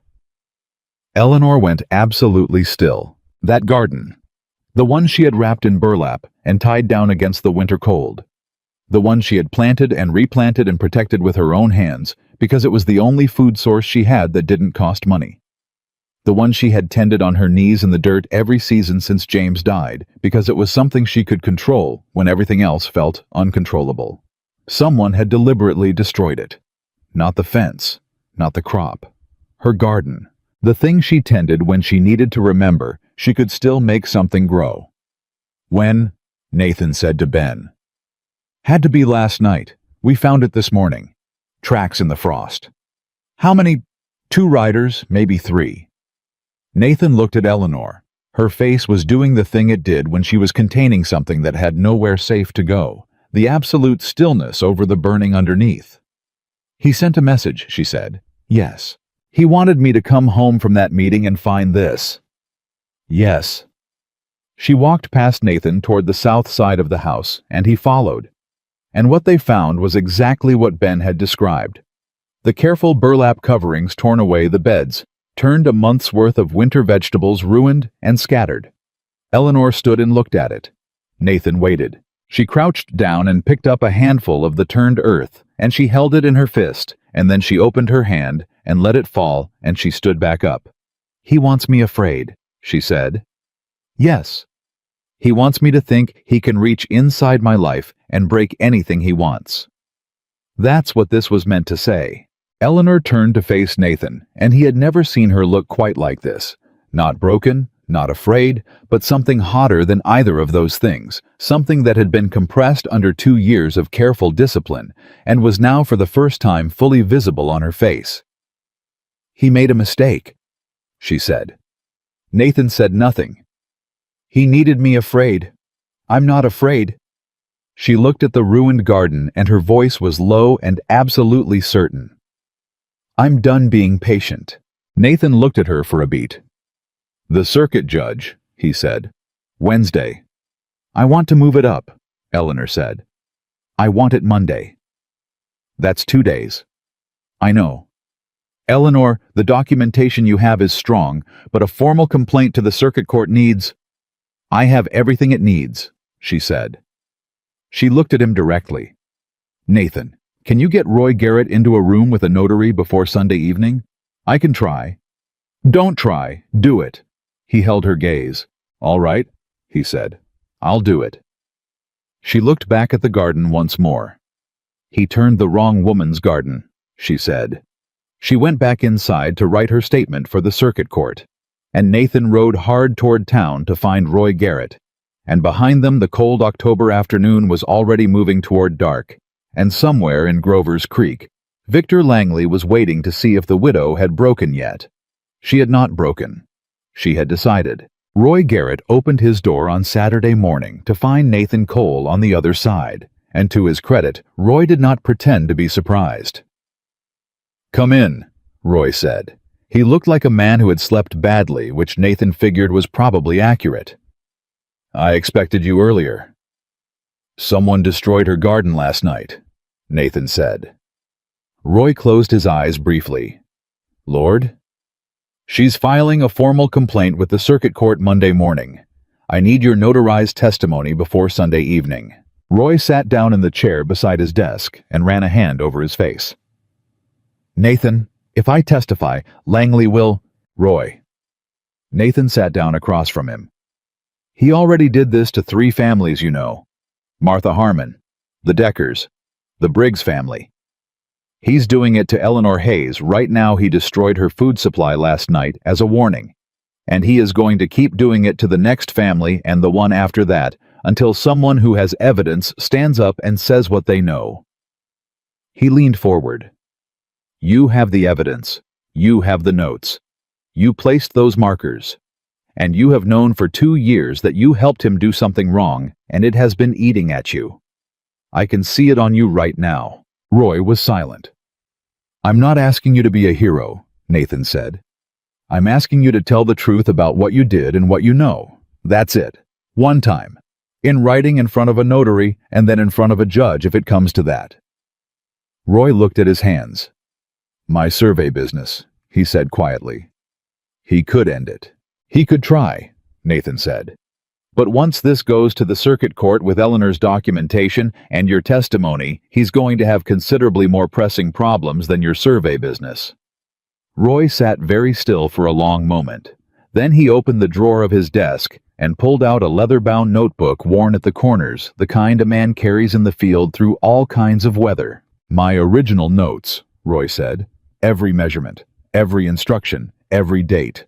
He held it out. "I want a notary today, before I change my mind." Nathan took the notebook carefully, the way you take something that matters. "Thank you, Roy." "Don't thank me," Roy said, standing and reaching for his coat. "Just make it count." They found a notary in Laramie that same afternoon, and Roy Garrett sat at a table in a quiet office and gave his full account, what he had been hired to do, what he had done, what he understood afterward about what those markers were intended for. He signed it. The notary sealed it. Nathan rode back to Eleanor's ranch as the light was going out of the sky, the notarized document in his satchel beside Roy's original survey notes. Eleanor was at the kitchen table when he arrived. Working by lamplight, her own written statement spread out in front of her in her careful, even handwriting. She looked up when he came through the door. He set the notarized document on the table in front of her. She looked at it, then at him. "Roy Garrett," she said. "Roy Garrett." Nathan confirmed. Eleanor pressed her hand flat on the document for a moment, and Nathan understood that was the closest she was going to get to expressing how much it mattered. "Monday morning," she said. "Monday morning." He agreed. She looked back at her statement, picked up her pencil, and wrote the final paragraph, and Nathan sat in the chair across from her and waited while she finished, and the fire burned in the hearth. And outside the Wyoming night was cold and quiet, and inside that worn kitchen with its oilskin window, and its mended walls, and its carefully stacked papers, two people who had both been through their own versions of loss and rebuilding sat across from each other and understood something without saying it. Neither of them was in this alone anymore. Eleanor signed her name at the bottom of her statement, set the pencil down, and looked at what she'd built across the width of that table. The documents, the testimony, her husband's letter, the list of names, Roy Garrett's sealed account. 2 years of surviving alone. 1 week of refusing to survive in silence. "He thinks the garden breaking me down," she said. "He thinks wrong," Nathan said. Eleanor picked up the lamp, checked the wick, and set it back down. "Get some rest," she said. "Monday's going to be a long day." Nathan put on his hat. He was at the door when she said his name. He stopped. "What you said at the meeting today," she said. "When Langley asked if you were part of this and you said I was running it." She paused. "That mattered." Nathan turned halfway. "I meant it," he said. "I know you did," she said. "That's why it mattered." He walked out into the dark, and Eleanor sat alone at her kitchen table with her lamp and her documents, and the full weight of what Monday was going to mean. And she did not let herself feel afraid, because fear had never once repaired a fence or planted a garden or protected a piece of land that someone else was trying to steal. What she let herself feel for just a moment in the quiet of that kitchen was something she hadn't felt in 2 years. Ready. Completely, absolutely, dangerously ready. Sunday came and went like a held breath. Eleanor spent it at the kitchen table reading through her statement for the 4th time. Not because she had missed anything she hadn't, but because reading it again and again was the only way she knew to make sure she could say every word of it in a room full of people without her voice breaking. She was not afraid of being wrong. She was not afraid of Langley. What she was afraid of, the thing she would not name out loud, was standing in front of a judge and losing control of the one thing she had maintained through 2 years of loss, her composure. Composure was not pride, it was armor, and she needed it intact on Monday. Nathan sent word Sunday evening through Ben Whitfield that Roy Garrett had agreed to appear in person at the Monday hearing rather than submitting testimony by paper alone. Eleanor read the note twice, folded it carefully, and placed it with her documents. She did not sleep well, but she slept. Monday morning she was dressed before the sun came up. The circuit court in Grover's Creek operated out of the back room of the county building, a space that had been used for hearings, land disputes, and the occasional criminal matter since the building went up in 1871. It was not an impressive room. It had wooden benches, a raised desk for the judge, and windows that let in cold air even when they were closed. But when Eleanor walked through the door at 8:45 that morning, it was full. She stopped just inside the entrance. She had not expected that. She had expected the judge, a clerk, perhaps. Langley's attorneys, perhaps Langley himself. She had expected a small procedural preceding formal cold, the kind of legal encounter that happened in half-empty rooms, and was decided by paperwork rather than presence. There were at least 40 people in those wooden benches. Farmers. Women she recognized from town. A man she was almost certain was the former owner of the Decker property, sitting in the second row with his hat in his hands. 2 women she did not know, but whose faces had the particular set expression of people who had been waiting a long time for a room like this to exist. Nathan was standing near the front. He saw her come in and moved toward her. Word got out. he said quietly. I don't know how. I didn't either, Eleanor said. She looked at the room again. At those faces. At the way people were sitting, not casual, not curious. Deliberate. Like they had chosen to be here. Like being here mattered to them. They came because of the complaint, Nathan said. Someone talked. Once people heard someone was actually filing against Langley, He stopped. They wanted to see, Eleanor said. They wanted to be here in case it was real, Nathan said. Eleanor looked at the room for one more moment. Something moved through her chest, not quite fear, not quite courage. Something between them. The understanding of how much was riding on the next few hours, not just for her, not just for James's land, but for every person sitting in those wooden benches who had stayed silent because they believed silence was the only option. She walked to the front of the room and sat down. Victor Langley arrived at 8:55 with two attorneys, both from Laramie, both carrying leather cases that were conspicuously full. He walked in with the particular controlled ease of a man who had been in rooms like this before and expected to control them again. He saw the crowd and paused just briefly before continuing to his seat. He saw Eleanor. He sat down without looking at her again. His lead attorney, an older man with silver hair and the practiced calm of someone who had argued a great many cases, he had no business winning, leaned toward Langley and said something in a low voice.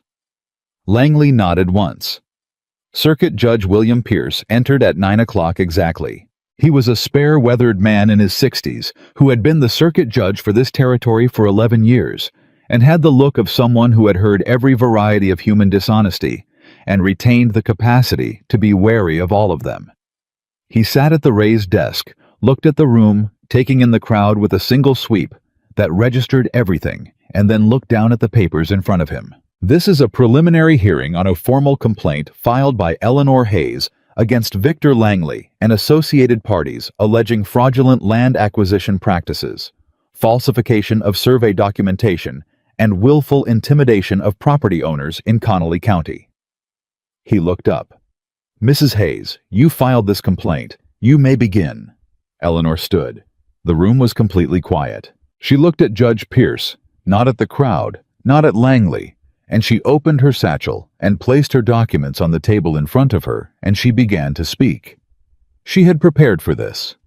She had practiced the sequence property records, first establishing the pattern, then the survey evidence, then Roy Garrett, then James's letter. Clear, logical, building. She got through the property records in 12 minutes. Assessment values versus sale prices. 11 properties. The same attorney on every contract. The same pattern of water rights transferred separately from the primary deed. She could feel the room listening. She could feel it in the particular quality of the silence, attentive taut. The silence of people recognizing something they had experienced but never seen, laid out plainly before. Langley's lead attorney, whose name was Caulfield, interrupted on the third property. Your Honor, the pricing of private land transactions is subject to market conditions and negotiated agreement between willing parties.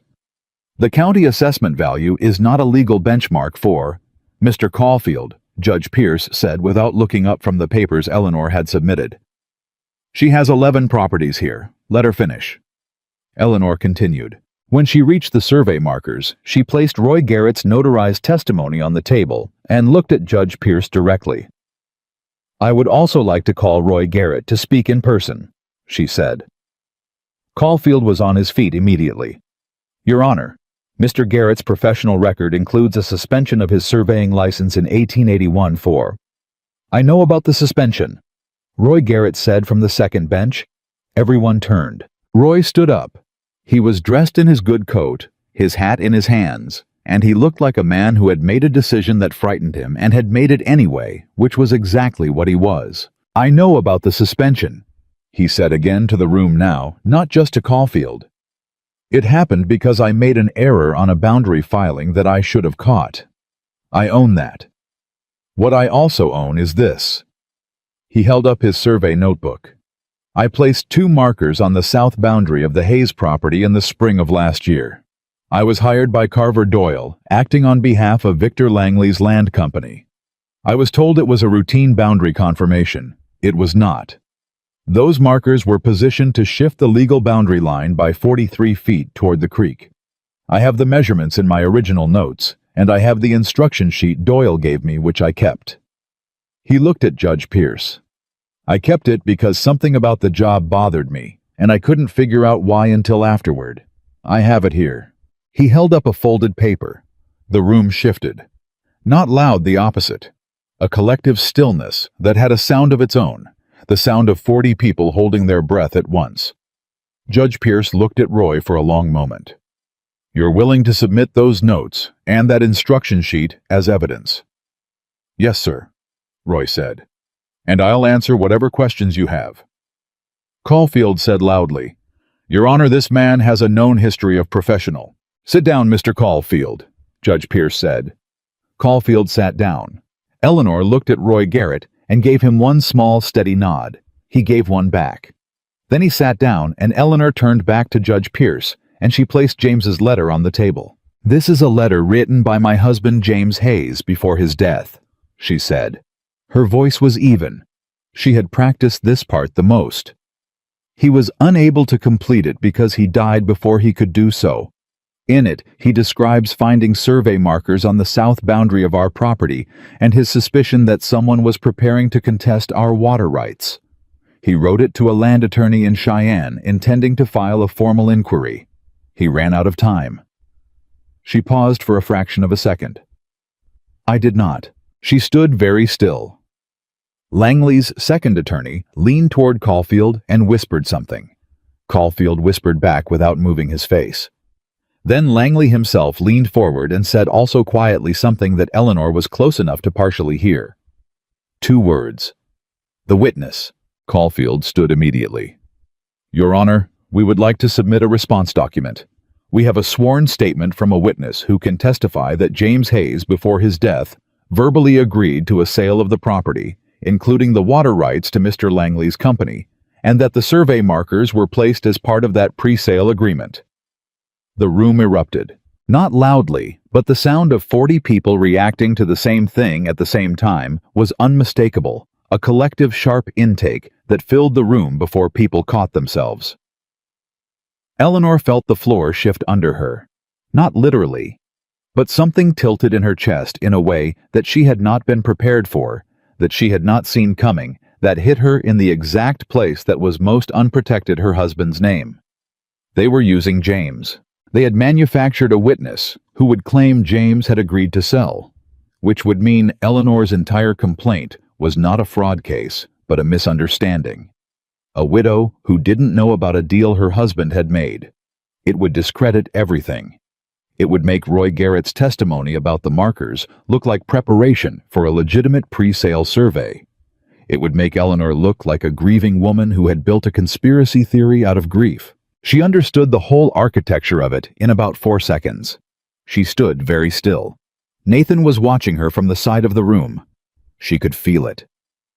Judge Pierce looked at Caulfield with the expression of a man who had been on this bench long enough to know exactly what was happening. Who is this witness? A man named Gerald Prowse, Caulfield said, a former business associate of Mr. Hayes. He is prepared to testify that James Hayes told him directly in a conversation in the spring of 1882 that he had agreed in principle to. That is a lie. It was not Eleanor who said it. It was a woman in the third bench. She stood up. A woman of about 50, stout and weathered, wearing a dark coat with a brooch at the collar that Eleanor recognized as the kind women wore to funerals and court hearings. I'm Margaret Decker, the woman said. My family owned the Decker property. Victor Langley's people told us the same thing, that my husband had made a verbal agreement before he passed. They produced a witness. We didn't know how to fight it. We signed because we believed we had no choice. Her voice shook once and then steadied. My husband never made any such agreement. Gerald Prowse is a man Langley uses. I have seen his name before. He said the same things about my husband. The room broke open completely. 3 more people were on their feet before Margaret Decker had finished sitting down, all talking, all trying to speak at once, and Judge Pierce banged his hand flat on the desk. He did not have a gavel, Nathan noticed, but his hand on that desk was loud enough.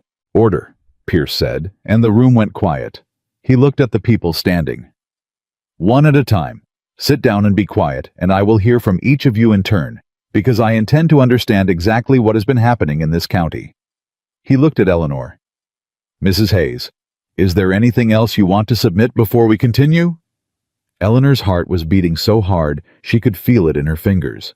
She thought about all of it. The garden, the fence, the 2 years alone, Martha Harmon in Nebraska, James's unfinished letter. She reached into the satchel one final time. She placed the last document on the table. It was a letter. Not James's, her own. Written last Thursday night after she'd come home from Langley's office and found her garden destroyed. "This is a letter I wrote to the land attorney James was trying to contact before he died," Eleanor said. "I finished what he started. In it, I summarized all of the evidence we have compiled, and I requested that his office open a formal inquiry with the territorial government into the land acquisition practices of Victor Langley's company." She looked up at Judge Pierce. "I sent it Friday morning, by express post to Cheyenne." The silence this time was absolute. Langley turned and looked at her for the first time since the hearing began, not with the calculating assessment of their meeting, not with the controlled pleasantness of a man managing a situation, with the expression of a man who realizes in one specific moment that the thing he thought he was controlling got away from him while he was watching something else. Eleanor looked back at him. She held his gaze. She did not look away. Judge Pierce rubbed the back of his hand across his mouth and looked at the room and then at his papers and then at Eleanor. "Mrs. Hayes," he said, "I'm going to need more time with this documentation. I'm also going to need to speak individually with Mr. Garrett and with anyone else in this room who has first-hand knowledge of the practices being alleged." He looked at Caulfield. "This hearing is going to continue Wednesday. Your witness, Mr. Caulfield, will be present, and I will be asking him very specific questions." He looked at Langley directly. "Mr. Langley, you will remain available." Langley said nothing. His attorney said, "Of course, Your Honor." Pierce gathered his papers. "This hearing is in recess until Wednesday morning, 9 o'clock. He looked at the room one more time at the 40 people who had come because they needed to see if someone was really going to stand up. "I will note for the record that the volume of community presence at this preliminary hearing suggests there is a significant public interest in its outcome. That is noted." He left the room. For a moment, nobody moved. Then Margaret Decker walked forward and stopped in front of Eleanor. She was a solid woman with capable hands and eyes that had seen too much disappointment to invest easily in hope. "You did that," she said. "You filed it." "Yes," Eleanor said. "My family gave up," Margaret said. "I gave up. I told myself it was too big, and we were too small, and there was nothing to be done." Her voice was steady, but her eyes were wet. "You didn't give up." Eleanor looked at her. "I had evidence," she said.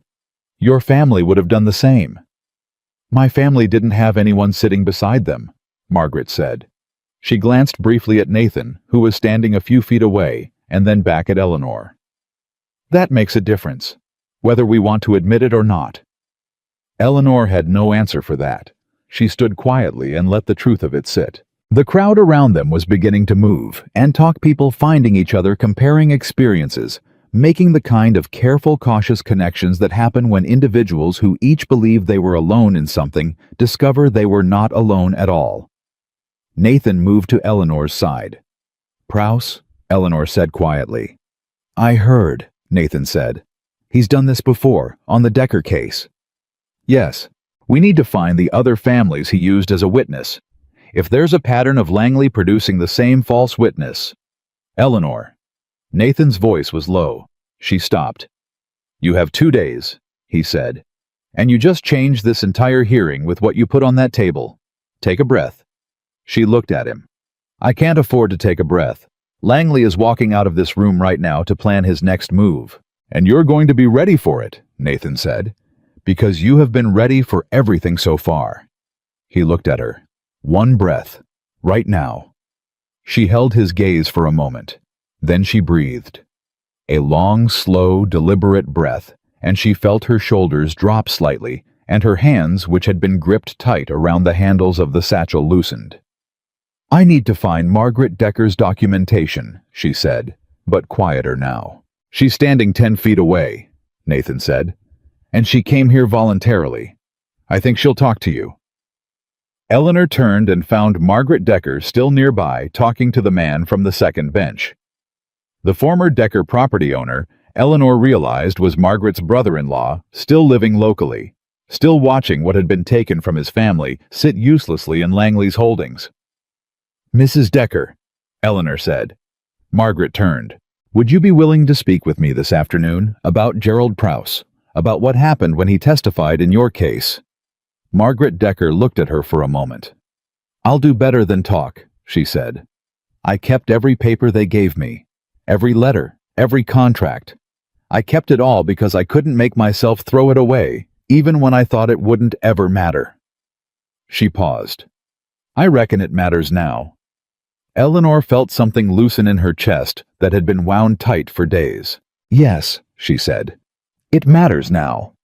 They spent that afternoon in the back room of the diner on Main Street. Eleanor and Nathan and Margaret Decker and her brother-in-law Thomas and 2 other families who had approached Eleanor outside the courthouse with the careful, hesitant manner of people offering something they'd held on to for a long time and weren't sure anyone would want. What they spread out on that table over the course of 4 hours was damning. Gerald Prowse had testified in 2 other land disputes as a character witness or verbal agreement witness for Langley's company. In one case, the family had capitulated and sold. In the other, the complaint had simply been dropped because the family couldn't afford to continue fighting. In both cases, Prowse had claimed a verbal conversation with the deceased husband. In both cases, no one had been able to produce evidence against him. But Margaret Decker had kept a letter. Langley's attorney after the Decker sale had written to Margaret, thanking her for her cooperation and referencing in one specific sentence the prearranged testimony that had been necessary to resolve the title question. Prearranged testimony. Eleanor read that sentence 3 times. He wrote it down, Nathan said, looking at the letter. He was careless, Eleanor said, or arrogant. He thought it was over. He thought she'd never use it. Can we use it? Margaret asked. This goes to Judge Pierce tomorrow morning, Eleanor said, along with everything else.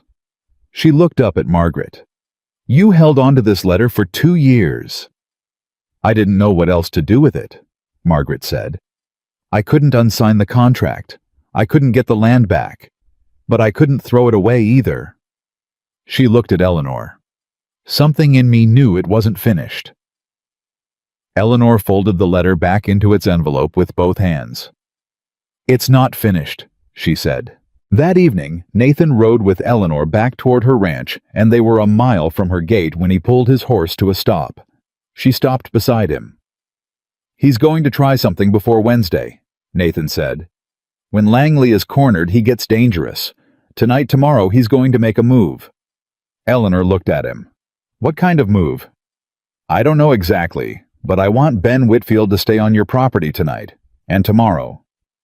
I don't need a guard, Eleanor. His voice was quiet.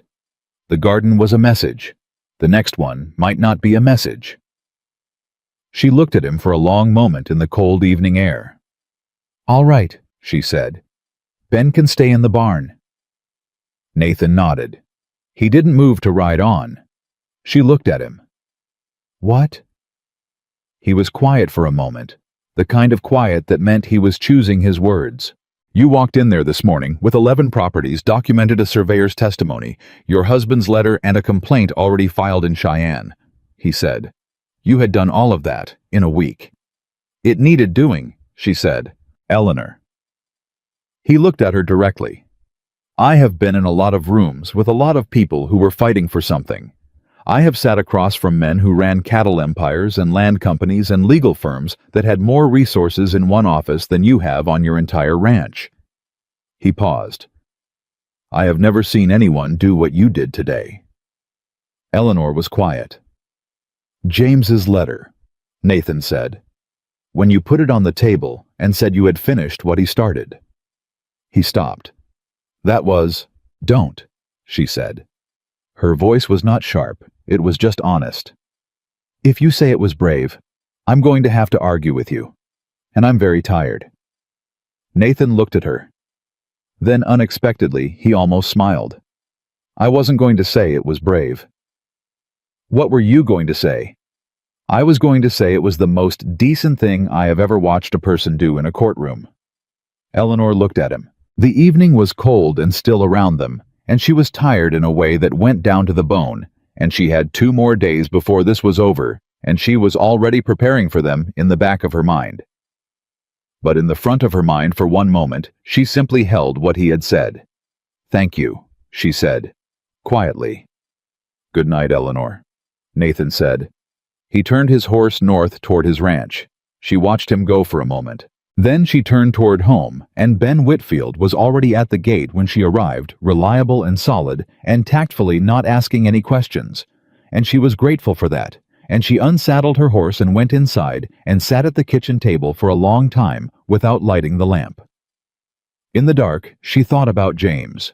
She thought about the letter he never finished, and the markers he found, and the careful, quiet way he had tried to protect something for her before he ran out of time.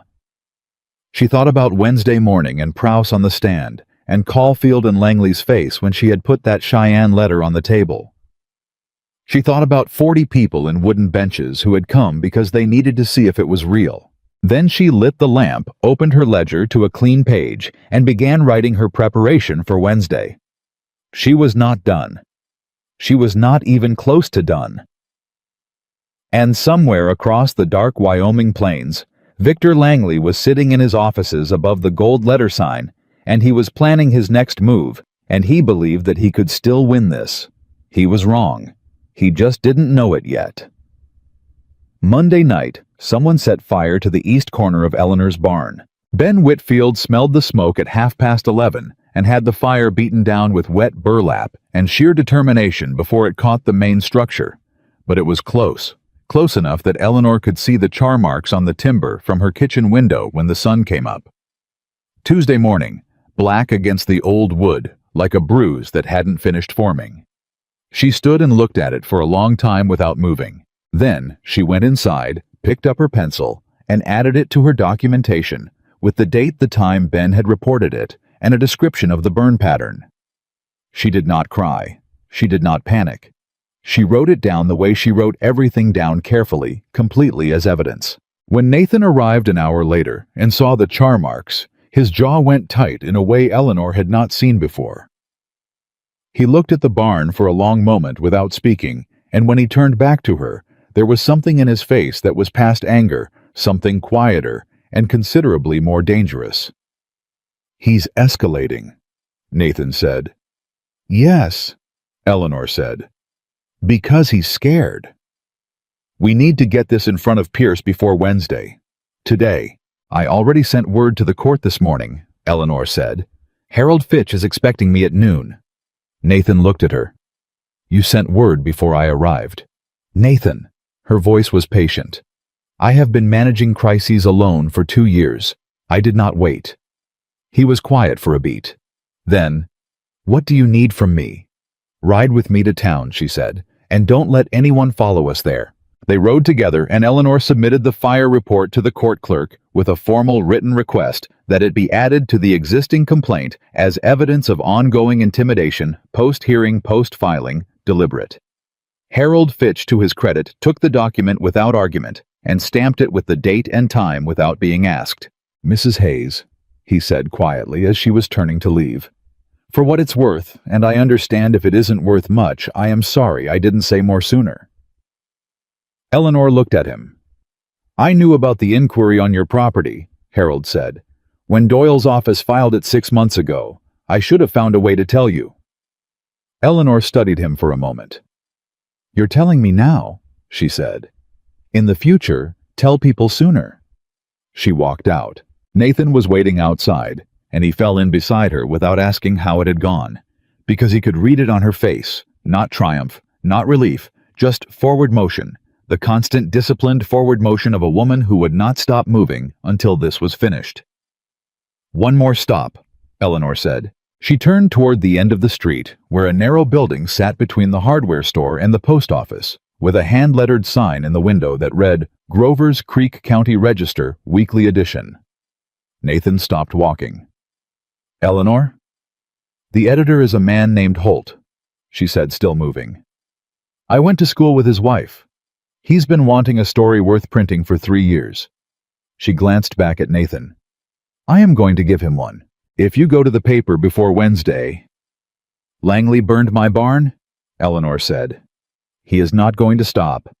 And if something happens before Wednesday morning, I want this already in print." She stopped and looked at Nathan directly. "I am not asking permission. I am telling you where I'm going." Nathan looked at her for a moment. Then he fell back in step beside her. "I know," he said. "I'm coming with you." The editor of the Grover's Creek County Register was a thin man named Arthur Holt, who had the permanently ink-stained fingers of someone who did his own typesetting, and the alert, quick eyes of someone who had been waiting for local news to be interesting for a very long time. He had Eleanor's story in his hands within 20 minutes of her sitting down in his office, and he read it without interrupting, which Eleanor took as a good sign, and when he looked up, his eyes were sharp and bright, in the way of a man who recognized the exact weight of what he was holding. "This is everything," he said.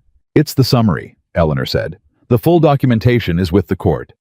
Roy Garrett's testimony, the false witness record, the Cheyenne filing, all of it, is on the court record. And you want me to run this before Wednesday?" "Tomorrow's edition," Eleanor said. Holt looked at Nathan. "Mr. Cole, you're part of this." "I'm sitting beside her," Nathan said. "She's the story." Holt looked back at Eleanor.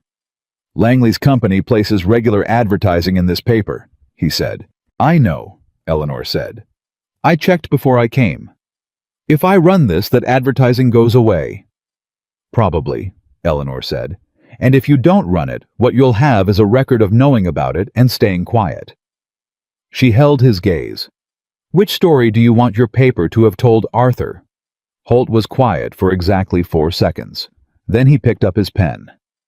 "Tell me everything from the beginning." Eleanor talked for 40 minutes. When she and Nathan walked back out onto the main street of Grover's Creek, the afternoon light was already going pale, and Eleanor felt something in her chest that she hadn't felt in a long time. Not safety, not victory, but the particular sensation of having done every single thing within her power, of having left nothing undone that could be done. "Tomorrow morning it's in print," Nathan said. "Yes?" "And Wednesday morning we're back in that courtroom." "Yes." He looked at her. "How are you?" "I'm tired," she said. It was the most unguarded thing she'd said to him since this began, and she said it simply without apology.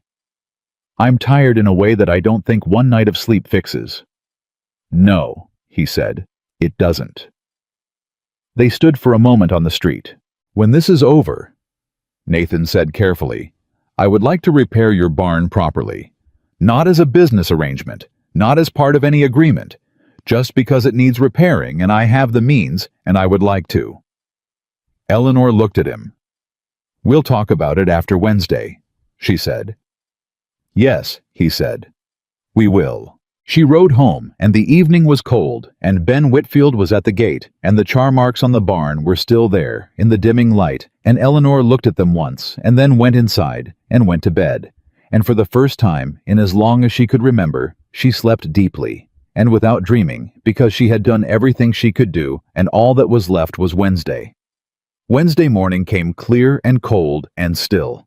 Eleanor was up at 4. She dressed in the same dark dress. She braided her hair. She picked up the satchel.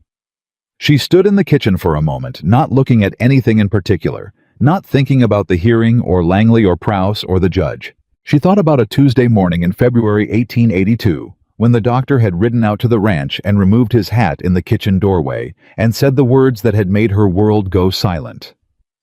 She thought about standing in this kitchen the next morning in the dark with the decision in front of her: leave or stay. Missouri or Wyoming? Give up or plant her feet? She had planted her feet. She picked up the satchel. She went to Wednesday. The courtroom was more crowded than Monday. Eleanor saw it when she walked through the door and stopped for just a fraction of a second before continuing to her seat. More people. More faces she recognized and didn't recognize. Margaret Decker was in the second bench with Thomas beside her.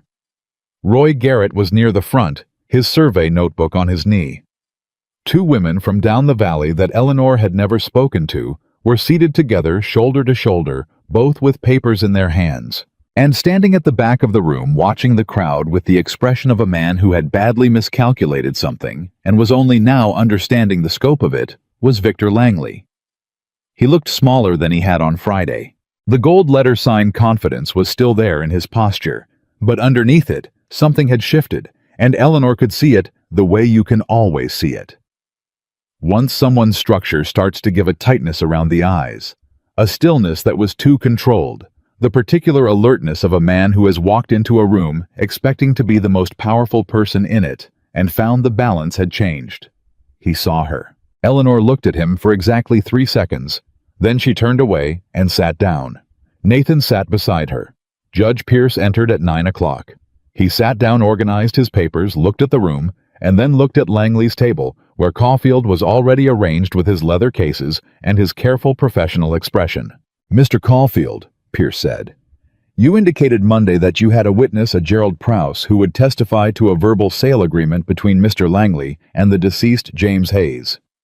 "That is correct, Your Honor." "Is Mr. Prowse present?" "He is, Your Honor."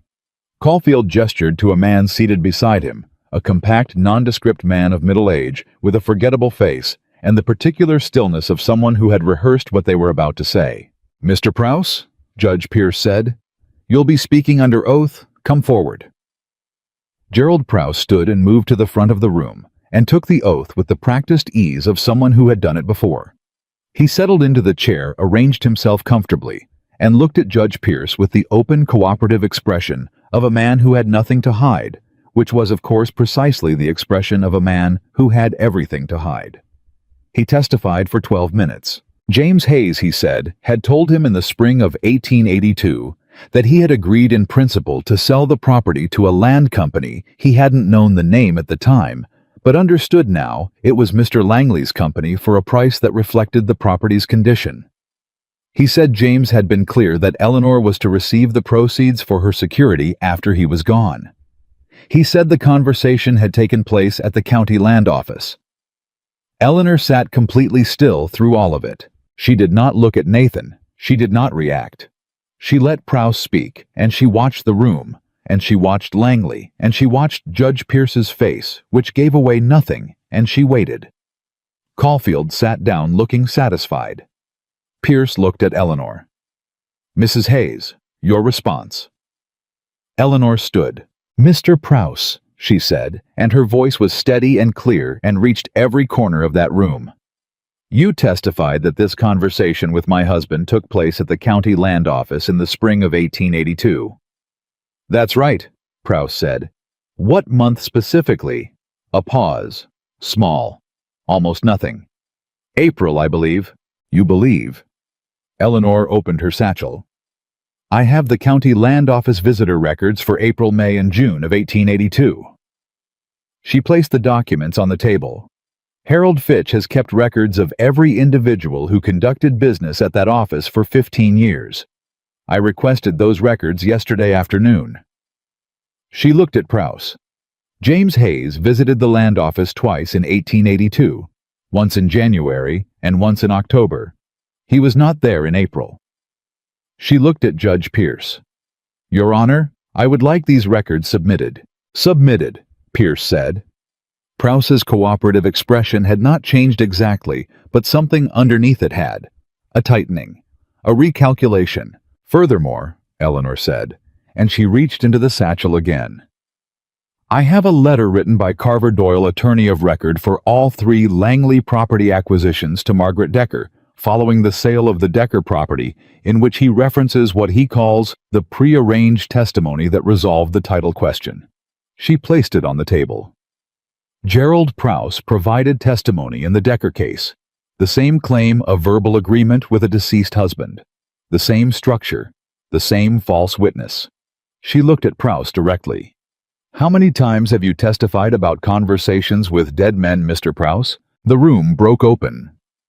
Not in chaos, in the release of something that had been compressed too long, the sound of people who had been silent for years hearing something finally said, plainly out loud, and the sound filled the room, and Judge Pierce let it run for 3 seconds before he pressed his hand flat on the desk.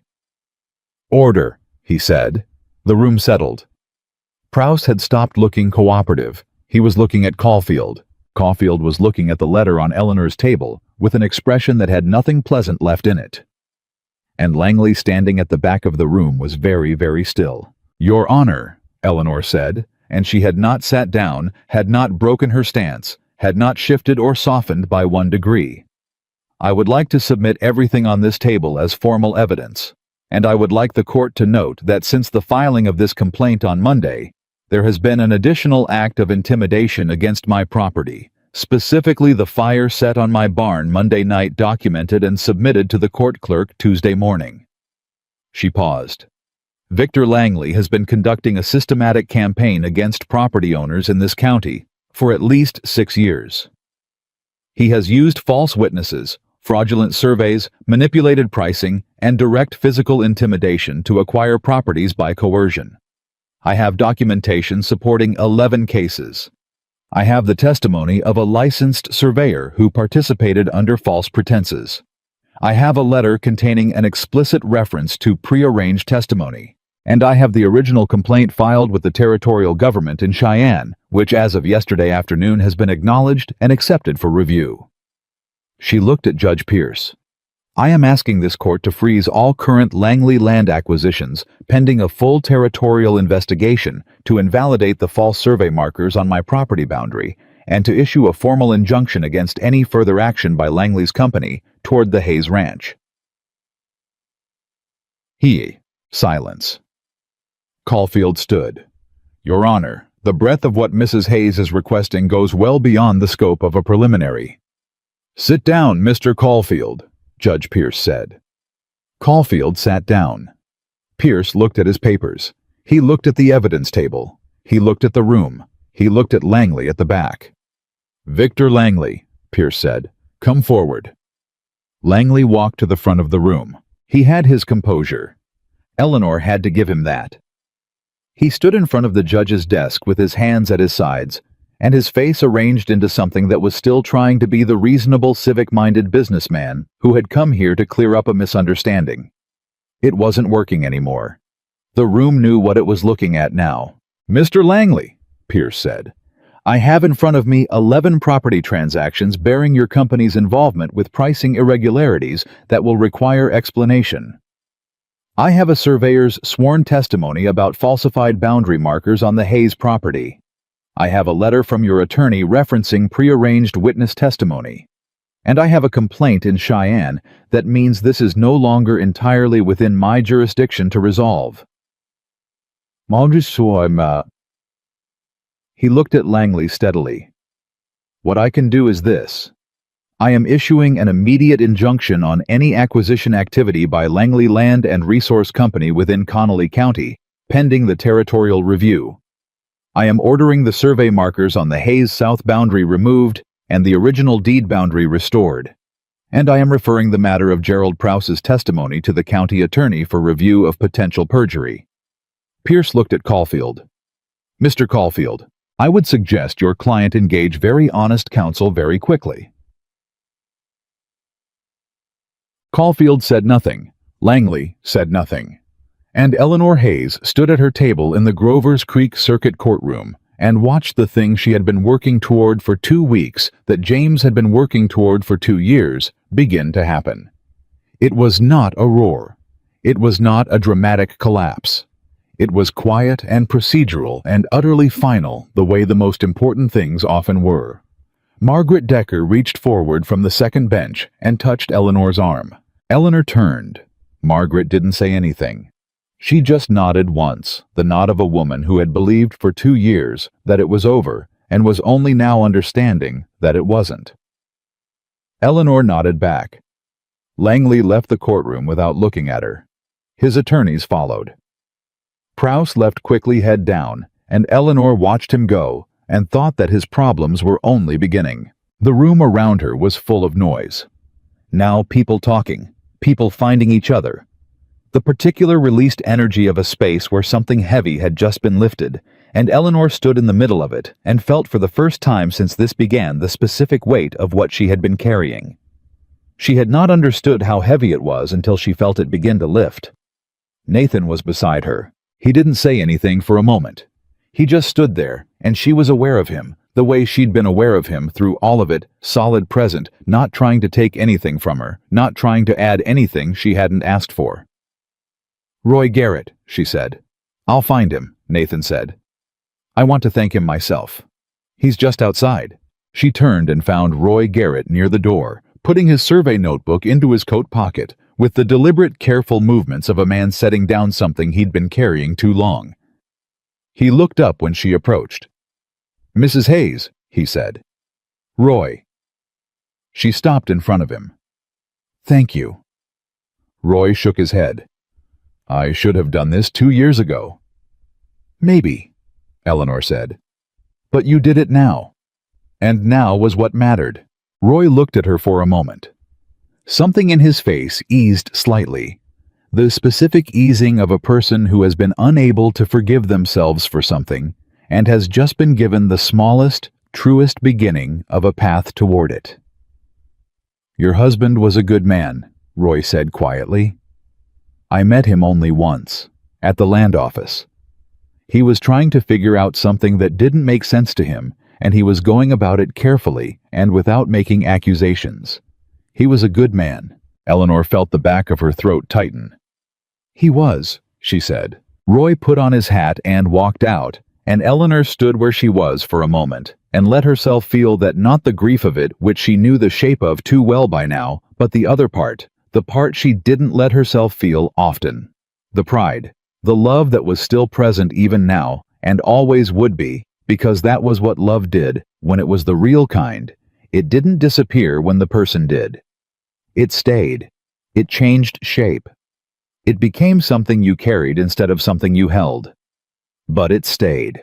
She had finished what James started. She breathed. Then she picked up her satchel and walked out of the courtroom into the cold November air. The weeks that followed moved the way things move after a long pressure releases, not all at once, but steadily, piece by piece, settling into a new arrangement. The Territorial Review out of Cheyenne sent 2 men to Connolly County in the first week of November.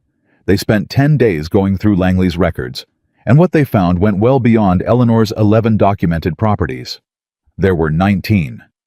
19 families over 8 years, most of them widows or families in financial distress. Most of the transactions structured the same deliberate way low prices separated water rights, and where needed a man named Gerald Prowse appearing to testify about conversations that never happened. Langley's land company was formally suspended pending a full territorial investigation in mid-November. Carver Doyle's legal license was referred for review. Gerald Prowse was charged with perjury in 2 counts and left Grover's Creek before the new year. 3 of the properties that had sold under demonstrably fraudulent conditions, the Decker property among them, were placed into a contested title process that would take months to resolve, but represented for those families the first real possibility of getting back what they had lost. The Harmon property was one of them. Eleanor wrote to Martha Harmon in Nebraska in November, and Martha wrote back before Christmas, and her letter was different from the spring letter, not the sound of a woman who had given up. The sound of a woman carefully, cautiously beginning to believe again that something might be possible. Eleanor read that letter 3 times. Then she put it in the ledger in the section she had started in November. The section that was no longer recording debt and loss, but something else entirely. On the Hayes Ranch, the barn got properly repaired.